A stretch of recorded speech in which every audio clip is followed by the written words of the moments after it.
ॐ गजाननं भूतं गणाधिसेवितं कपित्थजम्बुं फलचारुभक्षणम् उमासुतं शोकं विनाशकारकं नमामि विघ्नेश्वरं पादपङ्कजं सर्वमङ्गलमाङ्गल्ये शिवे सर्वार्थसाधिके शरण्ये त्र्यम्बके गौरी नारायणे नमस्तुते दुर्गा दुर्गतिर्शमणिं दुर्गाय नमः हरिः ॐ सर्वमङ्गलमाङ्गल्ये शिवे सर्वार्थसाधिके शरण्ये त्र्यम्बके गौरी नारायणे नमस्तुते हे सूर्यसहस्रांशु तेजोराशि जगत्पते अनुकम्प्यं मा भक्त्यां गृहाणार्घ्यं दिवाकरम् आदिदेव नमस्तुभ्यं प्रसीदामं भास्करं दिवाकर नमस्तुभ्यं प्रभाकर नमस्तुते ॐ सूर्याय नमः ॐ सूर्याय नमः ॐ सूर्याय नमः ॐ सूर्याय नमः ॐ आदित्याय नमः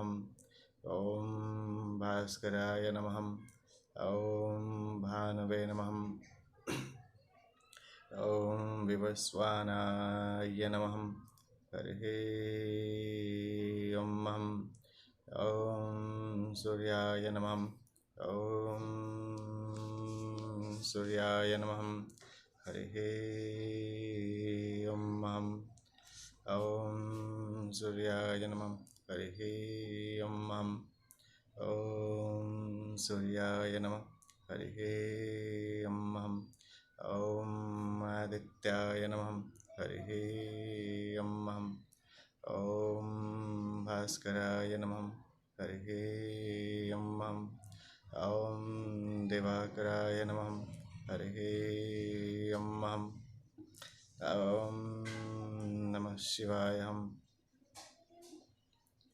ॐ गुरुर्ब्रह्मा गुरुर्विष्णु गुरुर्देवो महेश्वरं गुरुं साक्षात् परं ब्रह्मं तस्मै श्री गुरुवे नमः हरिः ॐ ॐ दुर्गाय नमः नमो दिव्ये महादिव्ये शिवायै सततं नमो नमो प्रकृते भद्राय नियतः प्रणतः यस्मतां नमो दिव्ये महादिव्ये शिवायै सततं नमो नमो प्रकृते भद्राय नियतः प्रणतः यस्मतां ॐ दुर्गाय नमः अथ श्रीगणेशपुराणपाठमहं करिष्यामि हरिः ॐ राजा नल का दृष्टांत कथन है। ध्यान से बोली गणेश भगवान की जय।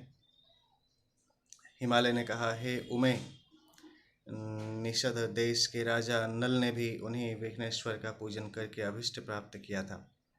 वह राजा अत्यंत ऐश्वर्यशाली धर्मज्ञ राजराजेश्वर और महाबली था। समस्त विश्व में उसकी यश पताका फहरा रही थी।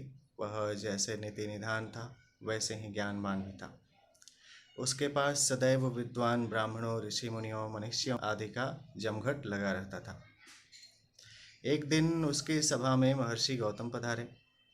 राजा ने उनका अर्घ्य पाद्यादि पूर्वक अत्यंत स्वागत सत्कार किया और जब वे सुखद आसन पर विराजमान हो गए तब राजा ने उनसे कोई पुराण कथा करने का निवेदन किया। महर्षि ने कुछ समय में ही उन्हें अनेक कथाएं सुना दी। तभी भगवान गणेश्वर का प्रसंग आ गया। ऋषि बोले, हे राजन, भगवान गणेश्वर समस्त देवताओं के अधीश्वर एवं सर्वात्मा हैं। वे जिस पर कृपा करते हैं वह परम भाग्यवान हो जाता है। राजा ने निवेदन किया, भगवान सब देवताओं के अधीश्वर तो भगवान विष्णु माने जाते हैं तथा कुछ विद्वान त्रिलोचन को भी सर्वेश्वर कहते हैं, किंतु गणेश जी को सबका स्वामी कहते तो किसी को भी नहीं सुना। अब आप उन्हें ऐसा क्यों कहते हैं? महर्षि बोले, महाराज, भगवान गणेश्वर साक्षात ब्रह्म हैं। ब्रह्मा, विष्णु, महेश्वर तो उन्हीं प्रभु के अंशावतार हैं। उन सभी ने भगवान वरदराज की उपासना करके ही अपनी अपनी कार्य क्षमता प्राप्त की थी। अन्य देवताओं और ऋषियों आदि ने भी उन्हीं गणेश्वर की उपासना करके सिद्धि प्राप्त की है। यह जितने भी राजे महाराजे हुए हैं वे सब उन्हीं भगवान की कृपा से हुए हैं। हे राजन, तुमको भी इस वैभव की प्राप्ति में उन्हीं गणाध्यक्ष की ही कृपा निहित है। महाराज नल ने पूछा, प्रभु, मैंने तो कभी उन भगवान की पूजन आराधना विशेष रूप से नहीं की है। केवल विभिन्न संस्कारों और देव पूजनों में गणेश जी का जो आदि पूजन होता है वही किया होगा। तब गौतम जी ने कहा कि राजन, तुमने जो गणेश उपासना की है उसकी भी बात सुनो। पूर्व जन्म में तुम गौड़ देश के पीपल नगर के निवासी थे। तुम्हारा जन्म एक सामान्य क्षत्रिय परिवार में हुआ था।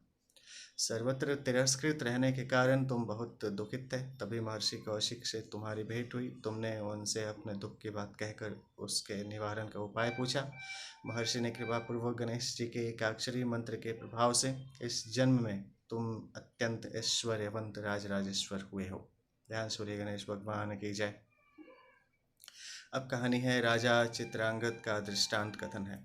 हिमालय ने कहा कि हे पुत्री, राजा चित्रांगद के साध्वी रानी को भी अपने पति का विरह दुख प्राप्त हुआ था, जिसका निवारण गणेश्वर के पूजन से ही हुआ था। इसका इतिहास यह है कि राजा चित्रांगद मालव देश का राजा था। वह अत्यंत शक्तिशाली और विद्वान था। उसकी सुंदरी भार्या का नाम इंदुमती था। वह राजा एक दिन शिकार खेलने गया था। भीषण अरण्य में एक राक्षसी से उसका सामना हो गया। वह राक्षसी राजा पर आसक्त हो गई। उसने राजा से परिणय निवेदन किया, किंतु राजा ने उसकी बात नहीं मानी। इससे क्रुद्ध हुए राक्षसी राजा को खाने के लिए दौड़ी। यह देखकर राजा वहां से भागकर एक सरोवर में जा छिपा, किंतु वहीं कुछ नाग कन्याएं स्नानार्थ आईं और राजा को देखकर उस पर लुब्ध हो गईं और वे उसे बलपूर्वक अपने साथ पाताल लोक में लिवा ले गईं और उससे प्रणय निवेदन करने लगीं। हे पार्वती, राजा ने उनका प्रस्ताव अस्वीकार कर दिया। इससे वे नाग कन्याएं भी रुष्ट हो गईं और उन्होंने राजा को बंधन में डाल दिया। उधर रानी इंदुमती पति के न लौटने से बड़ी चिंतित हुई। उसने राजा के वियोग में अच्छा भोजन एवं आभूषण आदि का भी त्याग कर दिया और दिन रात रोती रहती थी। एक दिन भ्रमण करते हुए नारद जी वहां आ पहुँचे। उन्होंने रानी की अधिक व्याकुलता देखी तो दयापूर्वक बोले, महारानी, इस विपत्ति से छुटकारा पाने का उपाय तुम्हें बताता हूँ, सुनो। भगवान विघ्ननाशक समस्त संकटों को दूर करने में समर्थ हैं। तुम उनका पूजन करके 1 मास तक उनके एकाक्षरी मंत्र का जप करो। इस अनुष्ठान से तुम्हारी कामना अवश्य पूर्ण हो जाएगी। नारद जी अनुष्ठान विधि बताकर चले गए। रानी ने धैर्य धारण कर शुभ दिन में प्रातः काल स्नान आदि से निवृत्त होकर श्री गणेश्वर की मृण्मय मूर्ति स्थापित कर विधिवत षोडशोपचार पूजन स्तवन निराजन करके जप का आरंभ कर दिया और 1 मास तक 1 लाख जप का अनुष्ठान पूर्ण कर हवन ब्राह्मण भोजन दान पुण्य आदि कर प्रतिमा का विसर्जन किया। हे उमे रानी, प्रसन्नचित्त से उन विघ्ननाशक प्रभु का फिर भी स्मरण करती रही। तभी भगवान गणेश्वर ने बुद्धि देवी को नाग कन्याओं के प्रेरणार्थ प्रेषित किया, जिससे उन्होंने तुरंत ही राजा को कारागार से बाहर निकाला और उसे स्नान कराकर वस्त्राभूषण पहनाए और सम्मान पूर्वक उसके राज्य में वापस भेज दिया। यह गणेश जी की ही आराधना का प्रभाव था कि रानी को अपने प्राणपति की प्राप्ति हो गई। यह कहकर हिमालय चुप हो गए। पार्वती जी ने दूसरे दिन प्रातःकाल प्रसन्न मन से नित्य कर्मों से निवृत्त होकर श्री गणेश जी की 108 मृत्तिकाम प्रतिमाएं बनाई और उन्होंने सुंदर सुखद आसनों पर प्रतिष्ठित कर संकल्प पूर्वक षोडशोपचार से पूजन किया।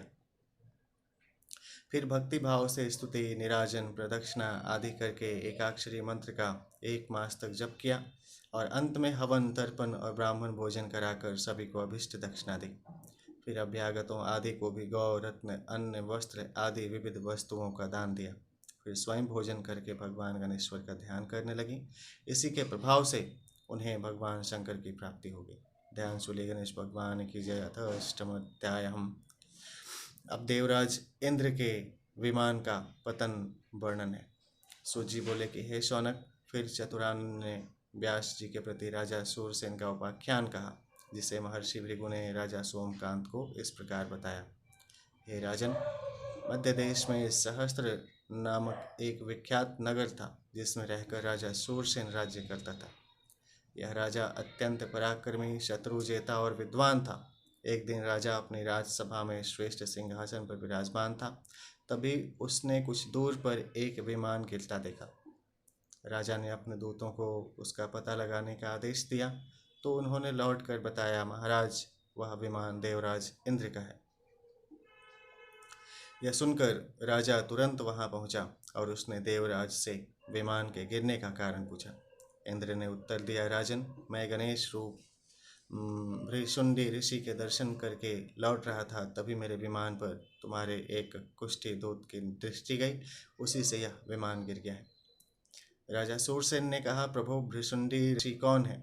उनके दर्शनों की ऐसी क्या महिमा है जिससे आप जैसे महामहिम भी उनके दर्शनार्थ पधारे? यह सब मुझे बताने की कृपा करें। इंद्र बोले, राजन, इस वर्णन का आरंभ एक इतिहास से करना होगा। दंडकारण्य में नाभा एक अत्यंत क्रूर लुटेरा कोल रहता था। वह मनुष्य, देवता, ऋषि आदि कोई भी क्यों न हो, सभी को लूटता फिरता था।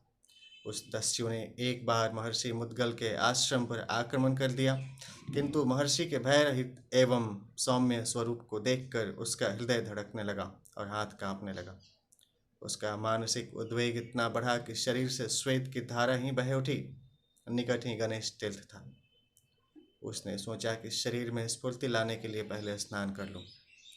इसलिए उसने उस कुंड में गोता लगाया ही था कि उसकी वृत्ति बदल गई। अब उसने महर्षि मुद्गल के पास जाकर उनके चरण पकड़ लिए और अपने अपराध की क्षमा मांगने लगा। हे महाराज, ऋषि तो दयालु थे ही, उन्होंने उस दस्यु को क्षमा कर दिया। तब उसने निवेदन किया, भगवान, मैंने अब तक बहुत पाप किए हैं, उनसे निवृत्ति का कुछ उपाय बताइए। यह सुनकर महर्षि ने उसे गणेश का सप्ताक्षरी मंत्र ओम गणेशाय नमः का उपदेश किया और फिर बोले, वत्स, मैं यहाँ एक काष्ठ गाड़ देता हूँ, उसके अंकुरित होने तक तुम तपस्या करते रहोगे तो अभिष्ट की अवश्य पूर्ति होगी। वह महर्षि को प्रणाम कर वन में मंत्र जपता हुआ तपस्या करने लगा। उसे तप करते करते 1 सहस्त्र वर्ष व्यतीत हो गए। तब सहसा वह लकड़ी अंकुरित हो गई। उसी समय महर्षि मुद्गल ने उसे दर्शन दिए और उसे सुंदर एवं दिव्य देह युक्त करके अपना पुत्र बना लिया। तदुपरांत उन्होंने उसे गणेश्वर का एकाक्षरी बीज मंत्र दिया। उसने उस मंत्र का अत्यंत भक्तिभाव से अनुष्ठान किया तथा अनुष्ठान के संपन्न होने पर उसकी भ्रिकुटी से एक सूंड निकल पड़ी। तभी से उसका नाम भृशुंडी हो गया। हे राजन, तदुपरांत महर्षि ने उसे वर दिया कि जो कोई तुम्हारा दर्शन करेगा वही मोक्ष को सहज ही प्राप्त कर लेगा और तुम 1,00,000 कल्प तक जीवित रहोगे। तभी से वह कोल परम सिद्ध महाज्ञानी एवं महर्षि हो गया। संसार भर के बड़े बड़े महर्षि एवं देवता आदि उनके दर्शन को आने लगे। मैं भी उनकी महिमा सुनकर उनके दर्शनार्थ आया था।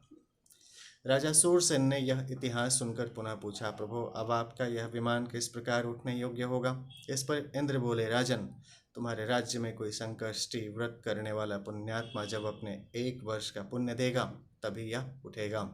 ध्यान से बोलिए गणेश भगवान की जय। अतः गणेश्वर के संकष्टी व्रत का इतिहास वर्णन सुनते हैं। अब इसको आपके साथ साझा करता हूँ।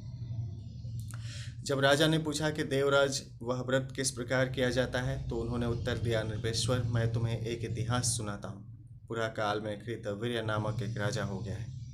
उसकी पत्नी सुगंधा अति रूपवती और साध्वी थी। उससे कोई संतान नहीं हुई। राजा ने अनेक पुत्रेष्टि यज्ञ किए तो भी कोई फल नहीं निकला।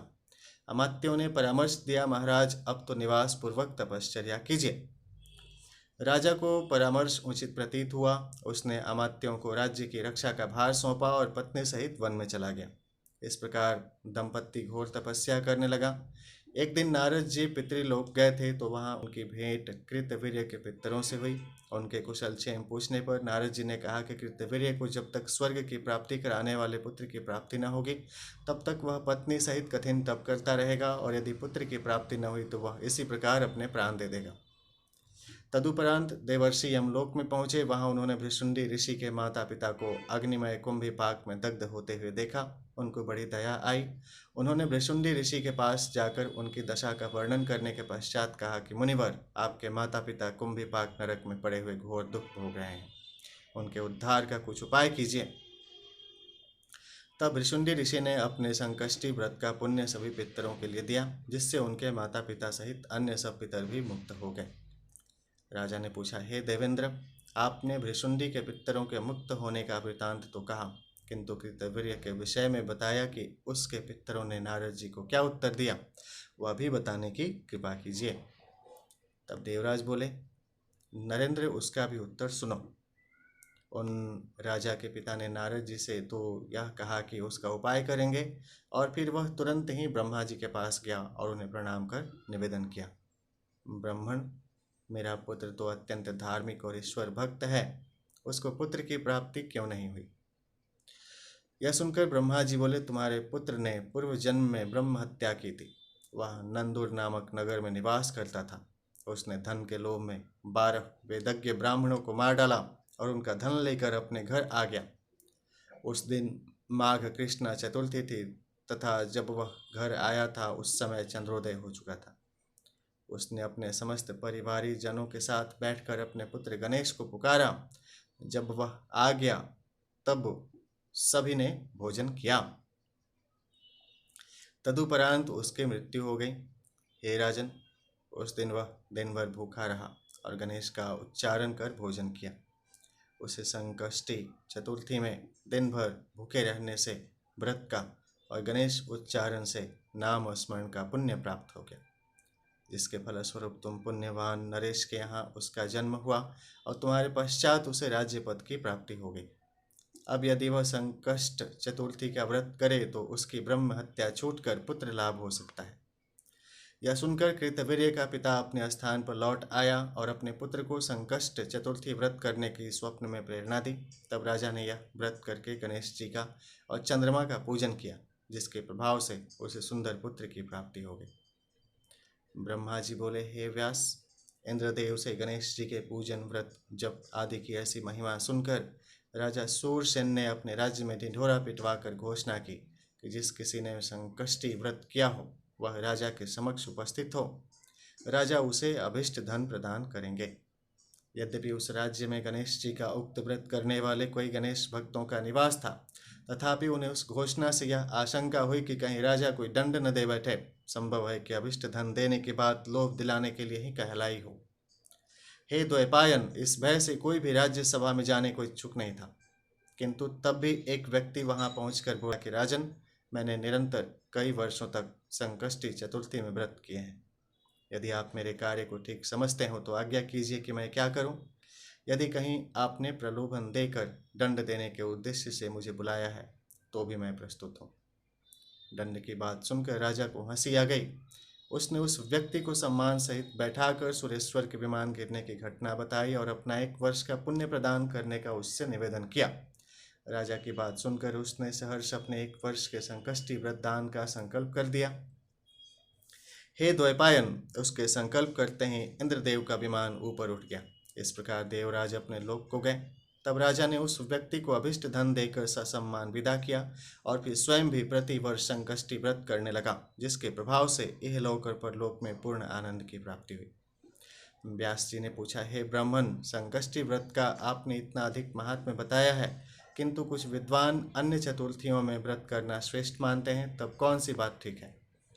ब्रह्मा जी बोले, हे द्वैपायन, सभी चतुर्थियों के व्रतों का बहुत महात्म्य है। जिस पर जो व्रत बन जाए वह उसी को करके अपने अभिष्ट की प्राप्ति कर सकता है। परंतु व्रत के विधान में अंतर अवश्य है। श्रावण मास की चतुर्थी में 7 मोदक खाकर रहे, भाद्रपद की चतुर्थी में दोनों का सेवन करे और आश्विन की चतुर्थी में पूर्ण उपवास करे। कार्तिक में दुग्धाहार करे और मार्गशीर्ष में निराहार रहे। पौष मास में गोमूत्र, माघ में तिल और फाल्गुन में घृत शर्करा सेवन करे। चैत में पंचगव्य, वैशाख में षटपत्र, ज्येष्ठ में केवल घृत और आषाढ़ में केवल मधु खाना चाहिए। यह प्रत्येक मास की चतुर्थी के व्रत का विधान मैंने तुम्हें बता दिया है। ध्यान से बोलिए, विष्णु भगवान की जय, गणेश भगवान की जय। अथ नवम अध्यायम्। अब शिव पार्वती संवाद का वर्णन है। शौनक जी बोले कि हे सूत जी, हे प्रभु, आपने भगवान गणेश्वर के बड़े सुंदर सुंदर चरित्रों पर प्रकाश डाला है। वस्तुतः यह चरित्र सुनाने में आप ही समर्थ थे। हे दयामय, उनके और भी जो जो महत्वपूर्ण चरित्र हों उन्हें कहने की कृपा कीजिए। सूत जी ने प्रसन्न होकर कहा कि हे शौनक, हे महाभाग, तुम धन्य हो जो गणेश्वर का चरित्र सुनते सुनते तुम्हारी तृप्ति ही नहीं होती। अब मैं तुम्हें इन्हीं से संबंधित एक अन्य कथा सुनाता हूँ। एक बार नारद जी सत्यलोक में गए थे। वहाँ उन्होंने लोक पितामह ब्रह्मा जी से पूछा था कि प्रभु, सर्वसुलभ उपासना किस देवता की है, अधिक कठिनाई भी न हो और अभिष्टों की भी प्राप्ति हो जाए। ब्रह्मा जी बोले, देवर्षि, तुम्हारे जैसा ही प्रश्न एक बार पार्वती जी ने भगवान शंकर से किया था। शिव जी बोले, श्री गणेश जी की उपासना ही सर्वसुलभ और समस्त अभिष्टों को देने वाली है। पार्वती जी को इतने उत्तर से संतोष नहीं हुआ, इसलिए उन्होंने पूछा, यह उपासना करके किस किस को सहज में ही अभिष्ट सिद्धि हो गई, सो बताइए नाथ। ध्यान सूर्य गणेश भगवान की जय। अब शिव जी द्वारा सुदामा के वैभव संपन्न होने का वर्णन है। शिव जी बोले कि हे प्रिय, द्वापर युग की बात है। सुदामा नामक एक अत्यंत दरिद्र सदाचारी एवं विद्वान ब्राह्मण थे। वे आर्थिक संकट से बहुत ही दुखित रहते थे। एक दिन उनकी पत्नी ने उनसे निवेदन किया, प्राणनाथ, आप व्यर्थ ही इतना कष्ट क्यों उठा रहे हैं? भगवान त्रिलोकीनाथ आपके बाल मित्र हैं, आप उनके पास जाइए, वे प्रभु आपकी दरिद्रता अवश्य ही दूर कर देंगे। यद्यपि सुदामा अपने मित्र से कुछ मांगना ही नहीं चाहते थे, तथापि उन्हें पत्नी के अत्यधिक आग्रह के कारण जाना पड़ा। पत्नी ने थोड़े से चावल मैले चिथड़े में बांधकर सौगात के रूप में उन्हें दे दिए। बेचारे सुदामा मार्ग पार करते हुए किसी प्रकार द्वारिकापुरी पहुंचे, किंतु राजभवन पर जो प्रहरी थे उन्होंने उन्हें घुसने नहीं दिया। बोले कि बावला हुआ है क्या? वे राज राजेश्वर तेरे जैसे फटे हाल से कैसे मिलेंगे? सुदामा ने अपनी मित्रता की बात बताई तो वे हंसने लगे, किंतु बहुत आग्रह करने पर उन्हें दया आ गई। एक प्रहरी ने द्वारिकापति से जाकर कहा, प्रभु, कोई सुदामा नामक दरिद्र ब्राह्मण द्वार पर खड़ा है, वह मिलना चाहता है आपसे। सुदामा का नाम सुनते ही भगवान दौड़ आए द्वार पर और गले मिलाकर लिवा ले गए अपने साथ। सभी प्रहरी अवाक देखते रह गए। राजभवन में सुदामा का बड़ा भव्य स्वागत हुआ। दोनों मित्र बड़े प्रेम से पुरानी बातें कर रहे थे। तभी उन्होंने सुदामा के साथ ही पोटली देख ली। सुदामा उसे छिपाने लगे तो भगवान ने उसे झपट कर खोला और कुछ चावल खाकर बोले, यह तो बड़े स्वादिष्ट हैं मित्र, ऐसे अमृतोपम पदार्थ को मुझसे छिपाते हो?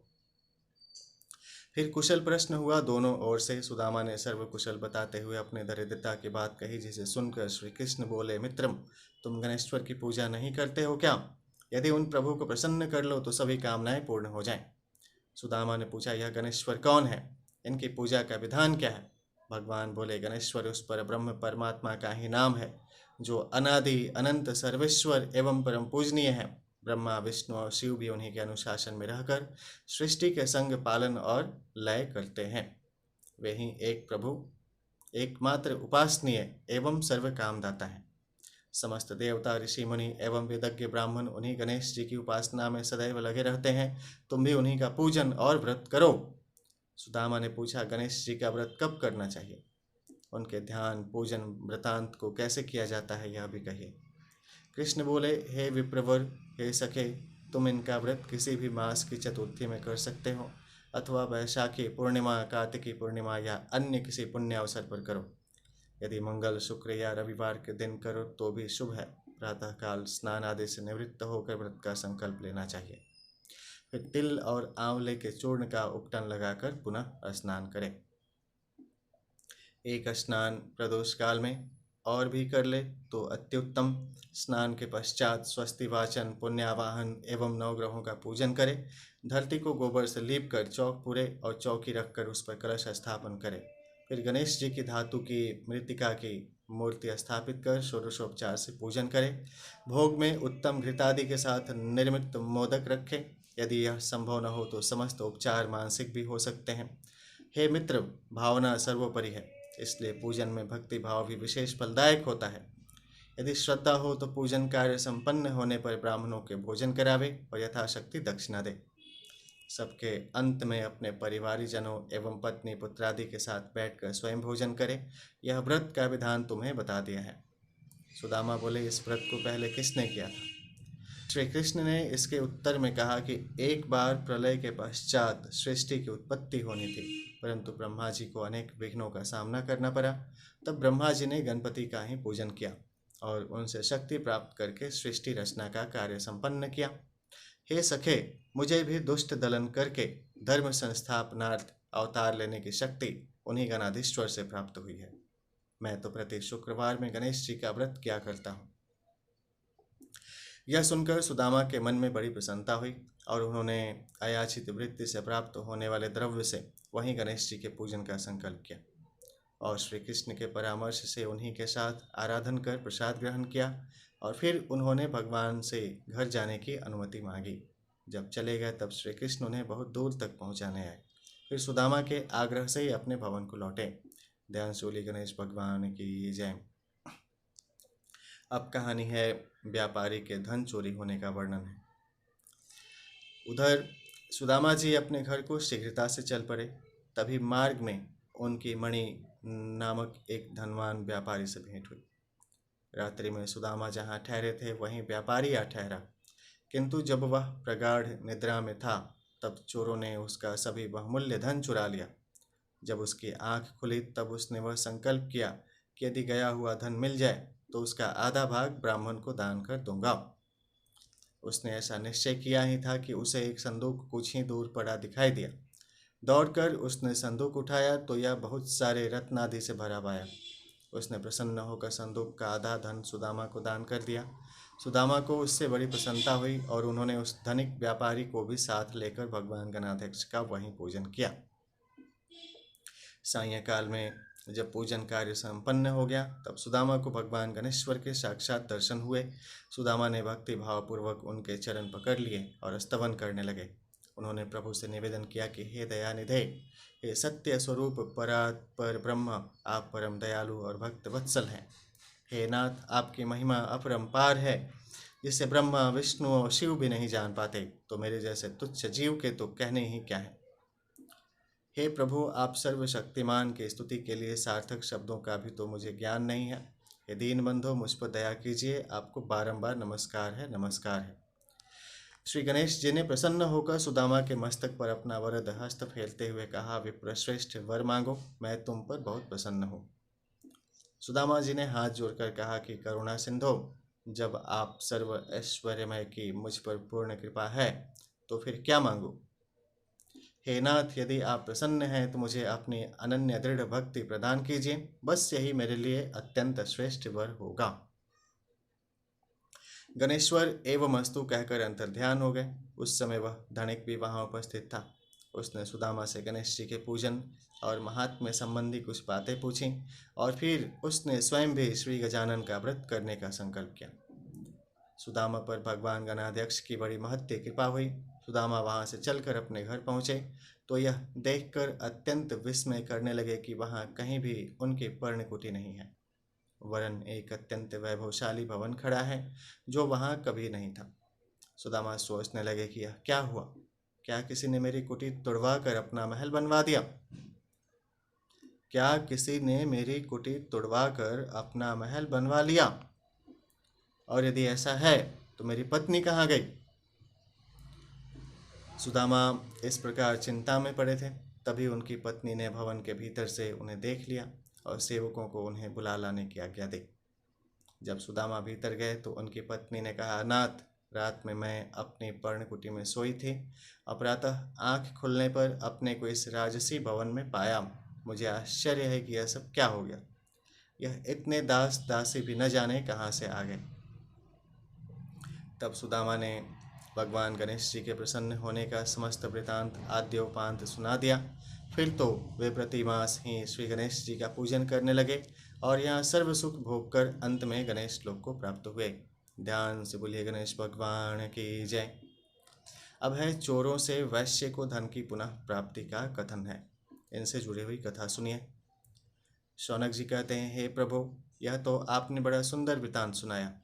अब यह बताने की कृपा करें कि उस वणिक व्यवसायी ने घर जाकर क्या किया तथा उसे जो रत्नों से भरा संदूक मिला था वह किसका था तथा सहसा कहाँ से आ गया। मेरी यह जिज्ञासा शांत करने की कृपा कीजिए।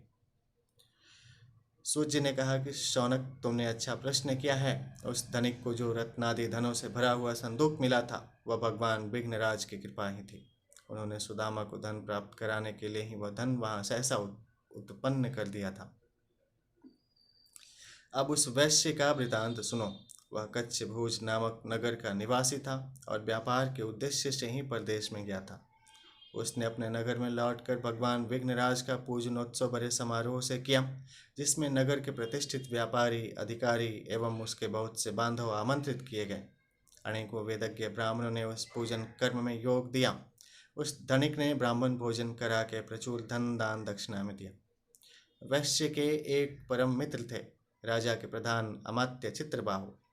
वे भी प्रसाद ग्रहणार्थ बुलाए गए थे। प्रसाद ग्रहण के बाद चित्रबाहु के द्वारा यात्रा के कुशलता से पूर्ण होने के बाद पूछने पर उसने धन के चोरी जाने और प्रभु कृपा से अन्य रत्न राशि प्राप्त होने की बात सुनाई।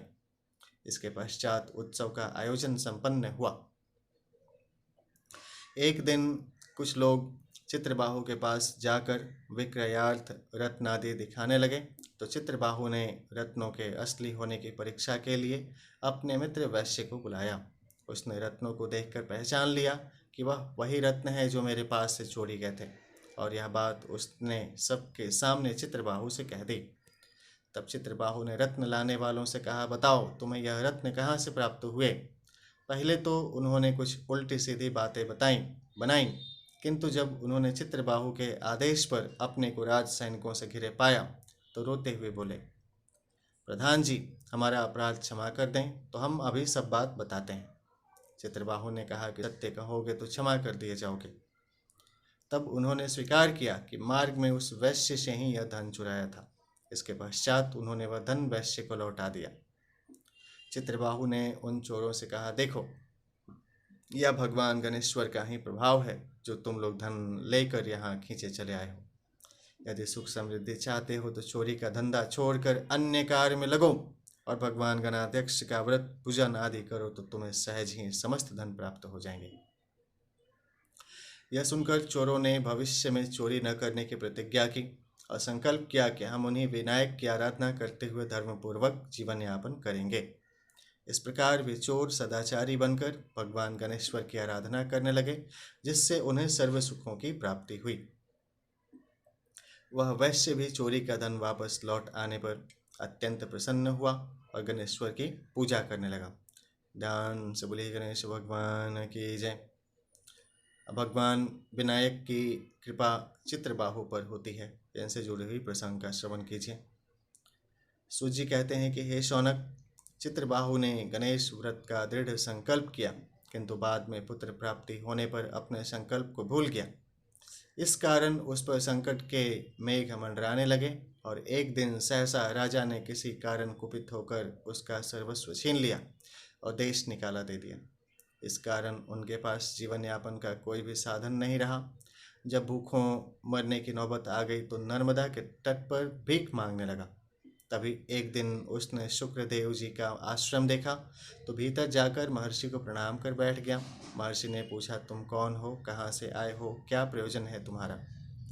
यह सुनकर चित्रबाहु ने अपना समस्त वृतांत निवेदन किया और अपने संकट से मुक्त होने का उपाय पूछा। महर्षि ने कुछ देर ध्यान लगाने के बाद कहा, वत्स, तुमने पुत्र प्राप्ति के लिए भगवान विनायक के व्रत का संकल्प किया था, जिससे पुत्र उत्पन्न होने पर तुम भूल गए। इसी कारण तुम्हें यह घोर कष्ट भोगना पड़ रहा है। इस स्थिति में छुटकारा पाने के लिए उन्हीं भगवान विनायक का व्रत और पूजन करो, फिर तुम्हें कोई कष्ट नहीं रहेगा और तुम अपने पूर्व को भी पालोगे। हे शौनक, शुक्रदेव मुनि की बात सुनकर चित्रबाहु को अपनी भूल पर बड़ा पश्चाताप हुआ और उसने तुरंत ही विनायक भगवान के व्रत का संकल्प कर गणेश चतुर्थी के शुभ दिवस में गणेश जी का भक्तिभाव से पूजन किया, जिसके प्रभाव से उसे पूर्व पद और वैभव की शीघ्र प्राप्ति हो गई। ध्यान सूली गणेश भगवान की जय। अथ 10वां अध्याय। अब एक कहानी होती है पति परित्यक्ता रानी सुनीता का आख्यान। यानी पति ने छोड़ दिया था, कोई सुनीता नाम की एक रानी थी। इनसे जुड़ी कहानी का यहाँ व्याख्या किया गया है। सूत जी कहते हैं कि हे शौनक, एक दिन फल्गुन नदी के तट पर गणेश पूजन किया जा रहा था। पूजन करा रहे थे महाज्ञानी एवं वेदज्ञ भार्गव पंडित। उसी समय उन्होंने देखा कि एक स्त्री वहां आकर खड़ी हो गई है। देखने में वह किसी बड़े घर की है, किंतु मुख पर उदासी और चिंता के भाव थे तथा आंखें ऐसी हो रही हैं जैसे रो चुकी हों। ऋषि को उसकी दीनता देखकर दया आ गई और वे बोले, महाभागे, तुम कौन हो और कहाँ से और क्यों आई हो? यदि कुछ अभिष्ट हो तो बताओ, भगवान विनायक उसे पूर्ण करने में समर्थ है। उस स्त्री ने रोते हुए कहा कि मुनीश्वर, मैं मालो देश के महाराज चंद्रसेन की पत्नी हूँ।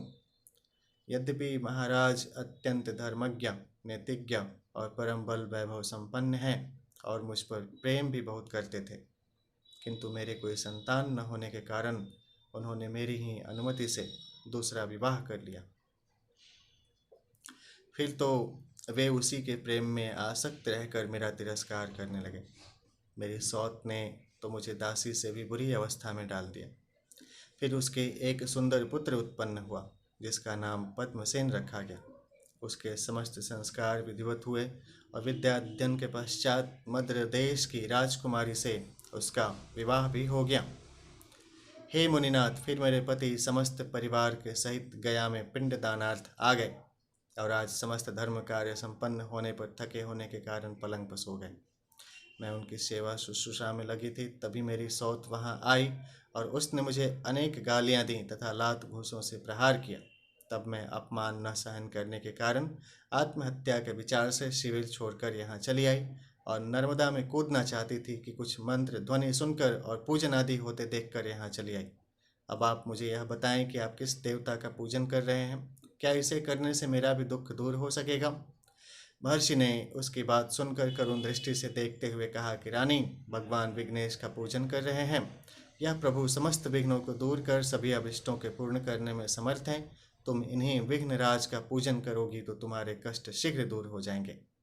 यह कहकर मुनि ने उसे बैठने का संकेत किया और पूजन समाप्त होने पर प्रसाद किया, यानी प्रसाद वितरण किया। तब रानी गणेश पूजन का संकल्प करके उन्हीं का स्मरण करती हुई अपने स्थान को लौट गई। ध्यान सूली गणेश भगवान की जय। अब रानी सुनीता को सर्व सुख प्राप्ति का वृतांत है। शौनक जी कहे कि हे सूत जी, फिर उस रानी ने क्या किया? शिविर में लौटने पर उसका पुनः अपमान तो नहीं हुआ? उसने गणेश पूजन किया या नहीं? यदि किया तो उसका क्या फल हुआ? यह सब वृतांत मेरे प्रति कहने की कृपा कीजिए। सूत जी ने कहा कि शौनक, रानी सुनीता का अगला वृतांत पार्वती के पूछने पर शिव जी ने इस प्रकार बताया कि रानी अपने शिविर में जाकर सो गई। उसके आत्मघात के लिए जाने आदि की बात का किसी को भी पता न चला। महाराज चंद्रसेन जब अपने राज्य में लौट आए तब उनके विचार ने पलटा खाया और उन्होंने सोचा कि बड़ी रानी को संतान नहीं हुई तो इसमें उसका क्या दोष है? वह तो अब तक अपने पतिव्रत धर्म का निर्वाह करती चली आ रही है, इसलिए उसके प्रति छोटी रानी का व्यवहार अनुचित और अन्यायपूर्ण है।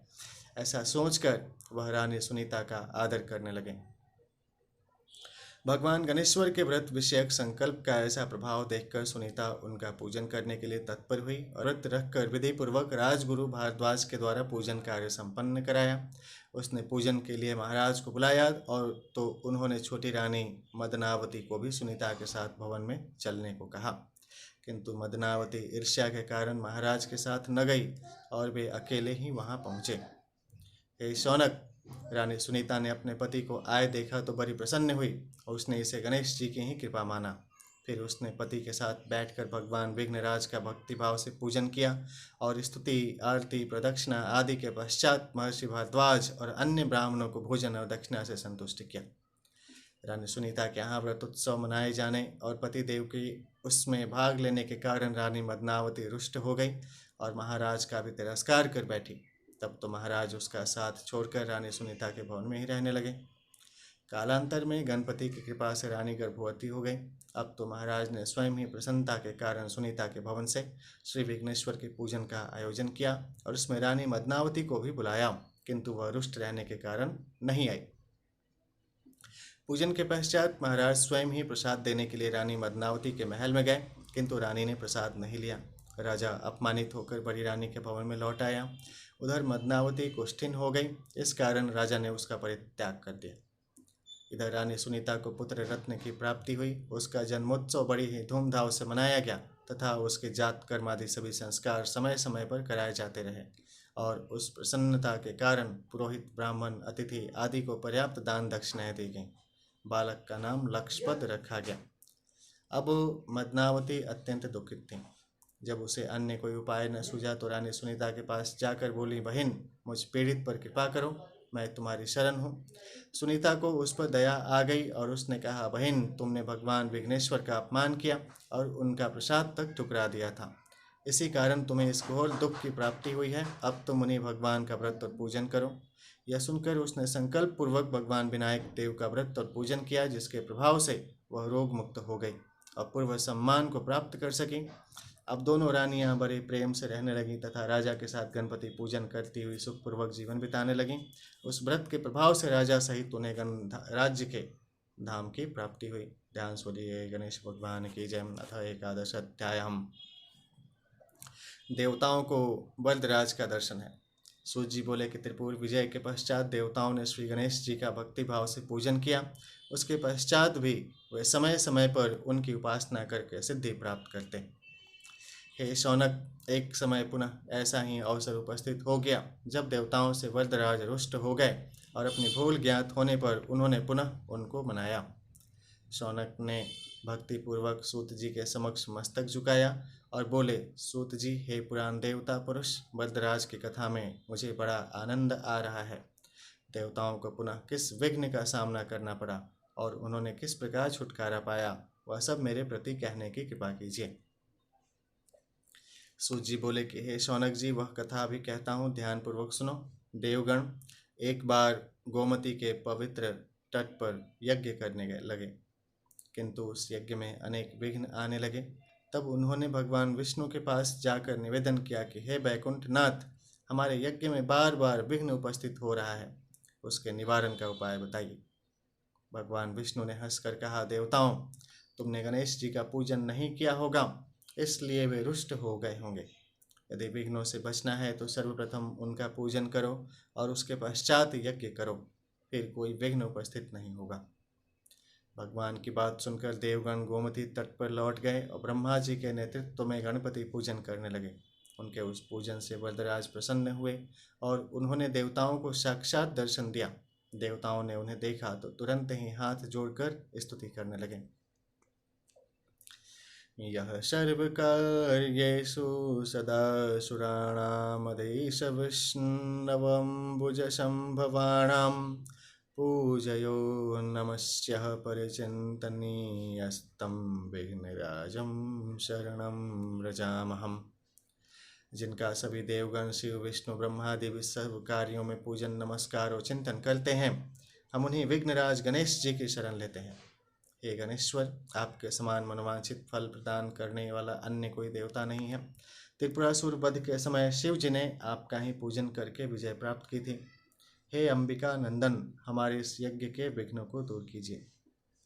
देवताओं द्वारा वरदराज के बाल रूप का स्मरण होने के कारण वे उन्हें बाल रूप में ही दिखाई देने लगे। यह देखकर शिव जी ने विनोद पूर्वक कहा कि गणपति, तुमने बहुत दूध पिया है, फिर लंबोदर क्यों नहीं हो जाते।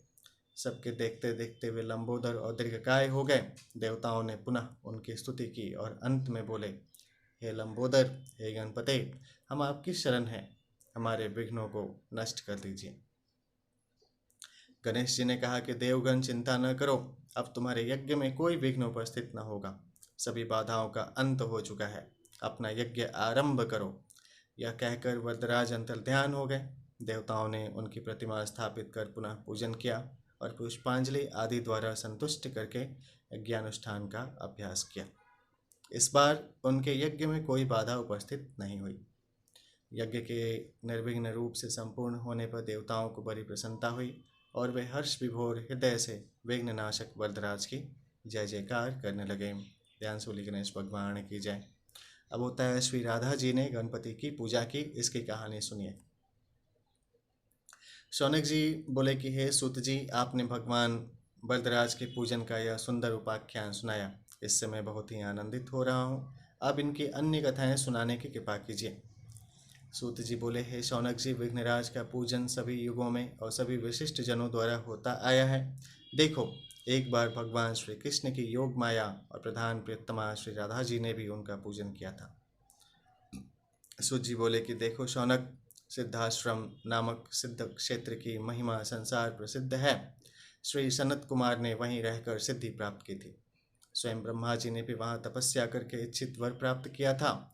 इंद्र भी वहाँ तप करके सिद्धि प्राप्त कर चुके हैं। वहाँ भगवान गणपति का निवास है।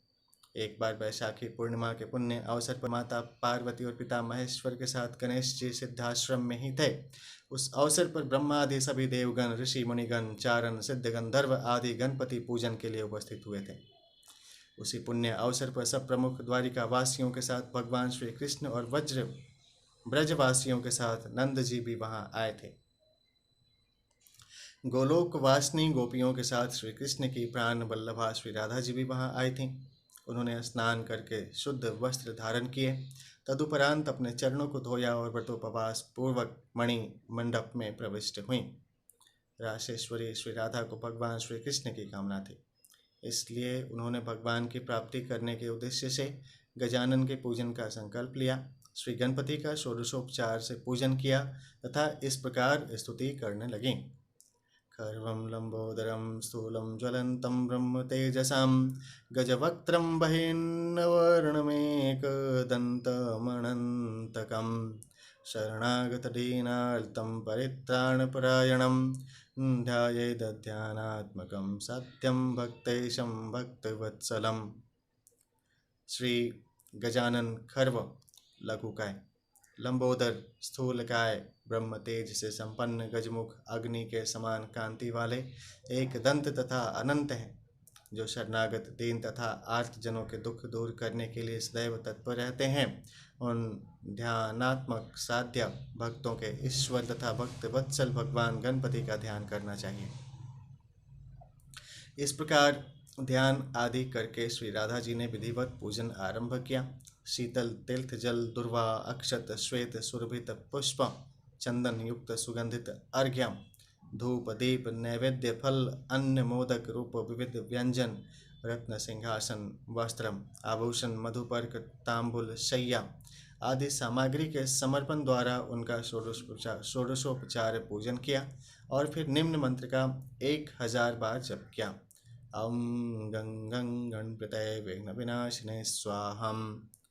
जप करने के पश्चात उन्होंने दशांश हवन और ब्राह्मण भोजन कराया तथा उसके बाद राधा जी के नेत्र प्रभु वियोग में अश्रुपूर्ण हो गए। उन्होंने गदगद कंठ से गणेश जी का पुनः स्तवन किया।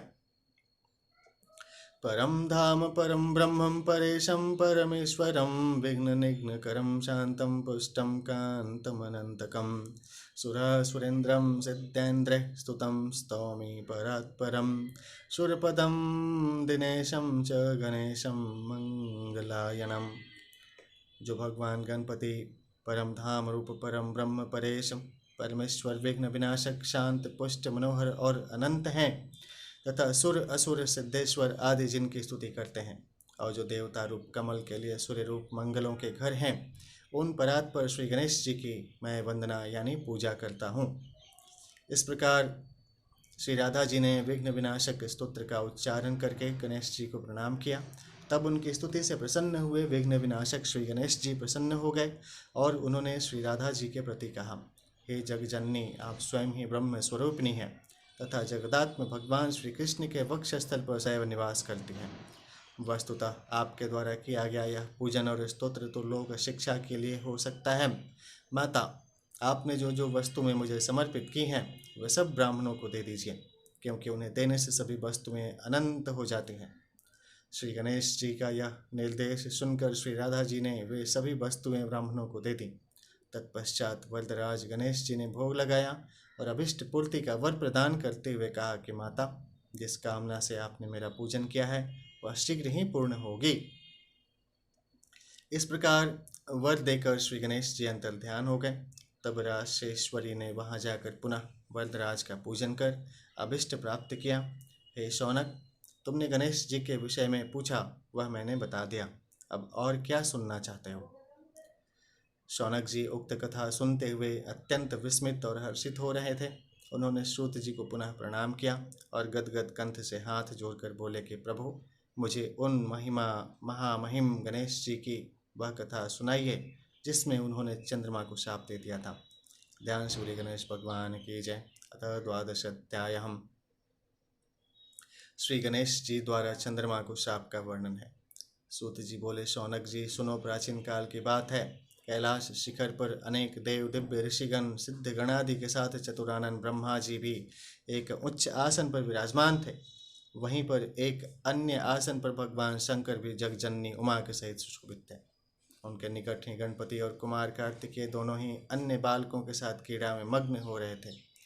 शिव जी के हाथ में एक दिव्य फल था। वे सोच रहे थे कि इसे किसे दिया जाए। पार्वती जी से पूछा तो वे कभी कहती कि गणेश को दे दीजिए और कभी कहती कुमार को दे देना उचित होगा। जब वे कुछ निश्चयात्मक उत्तर न दे पाई तो शिव जी ने उसे बाद में विचार करने के उद्देश्य से अपने पास रख लिया।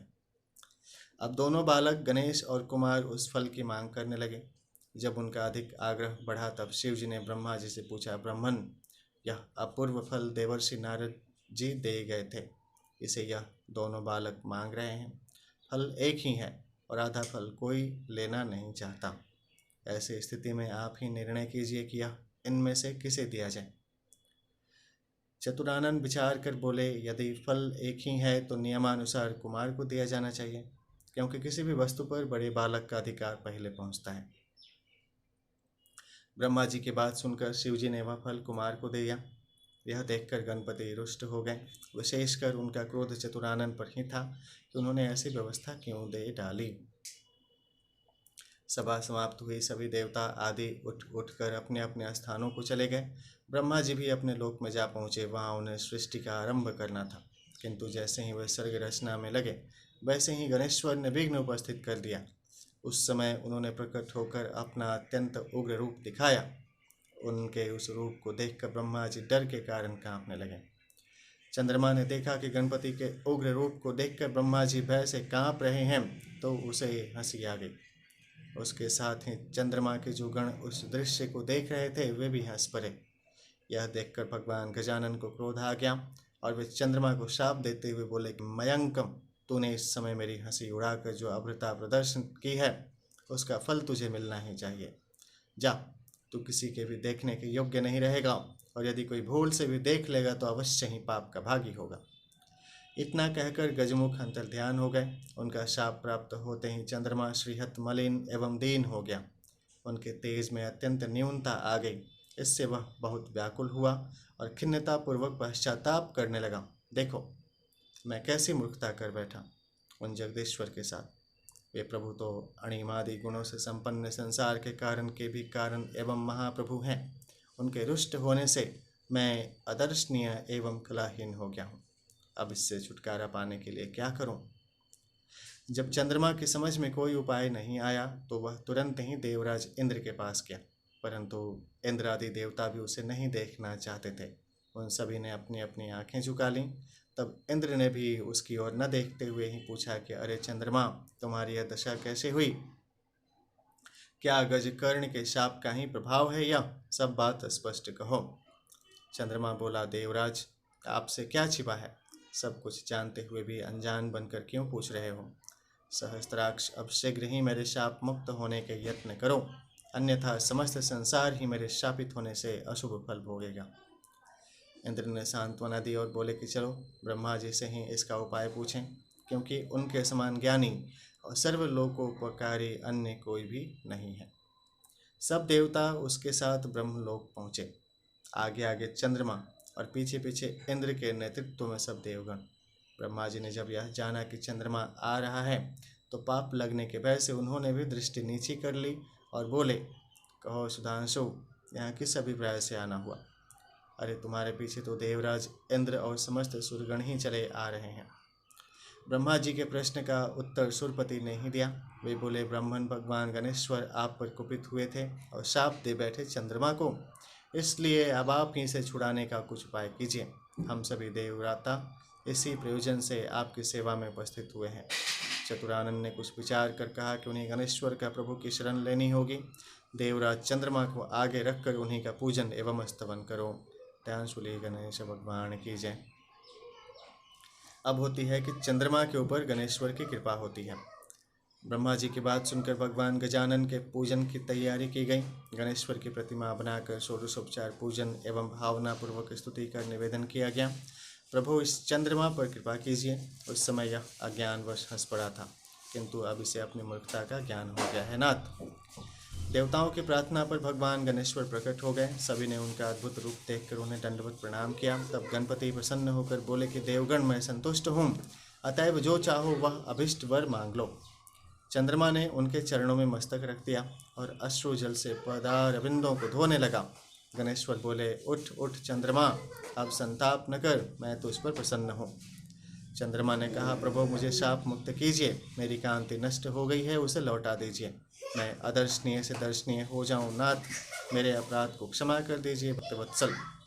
गजकर्ण बोले, अच्छा बोल, तुझे 1 वर्ष 6 मास अथवा 3 मास के लिए अदर्शनीय रहने दिया जाए, अथवा कुछ और चाहता है, शीघ्र ही स्पष्ट बता। तो चंद्रमा ने कहा, प्रभो, मुझे बहुत दंड मिल गया है, अब तो क्षमा कर दीजिए। यह कहकर उसने पुनः दंडवत प्रणाम किया तथा सब देवता भी उनके चरणों में झुक गए।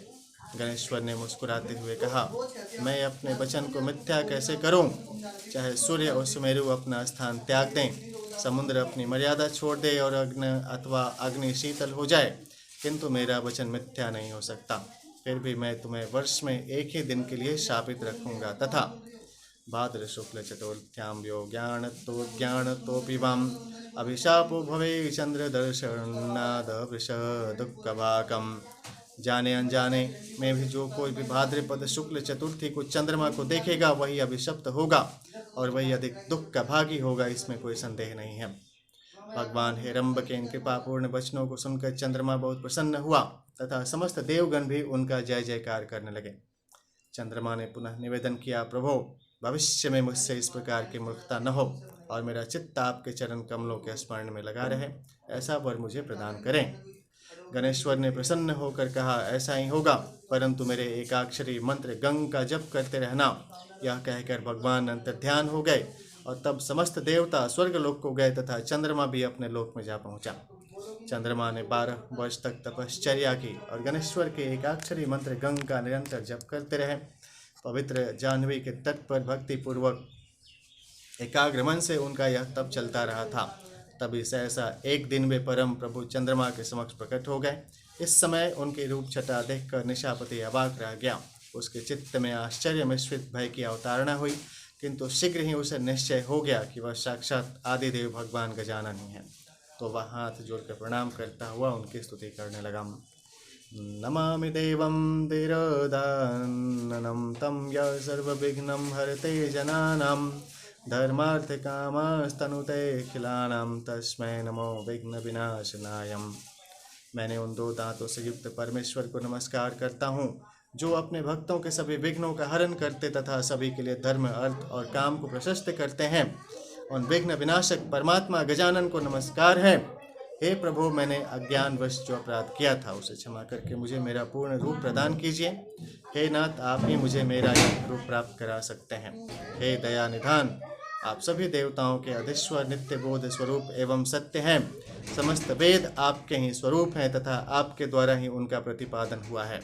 हे देव, यह जगत आपका ही स्वरूप है तथा आप ही साक्षात परब्रह्म हैं। हे कृपा निधि, विश्व की उत्पत्ति, पालन और प्रलय के भी आप ही एकमात्र कारण हैं। आपका तिरस्कार कोई नहीं कर सकता।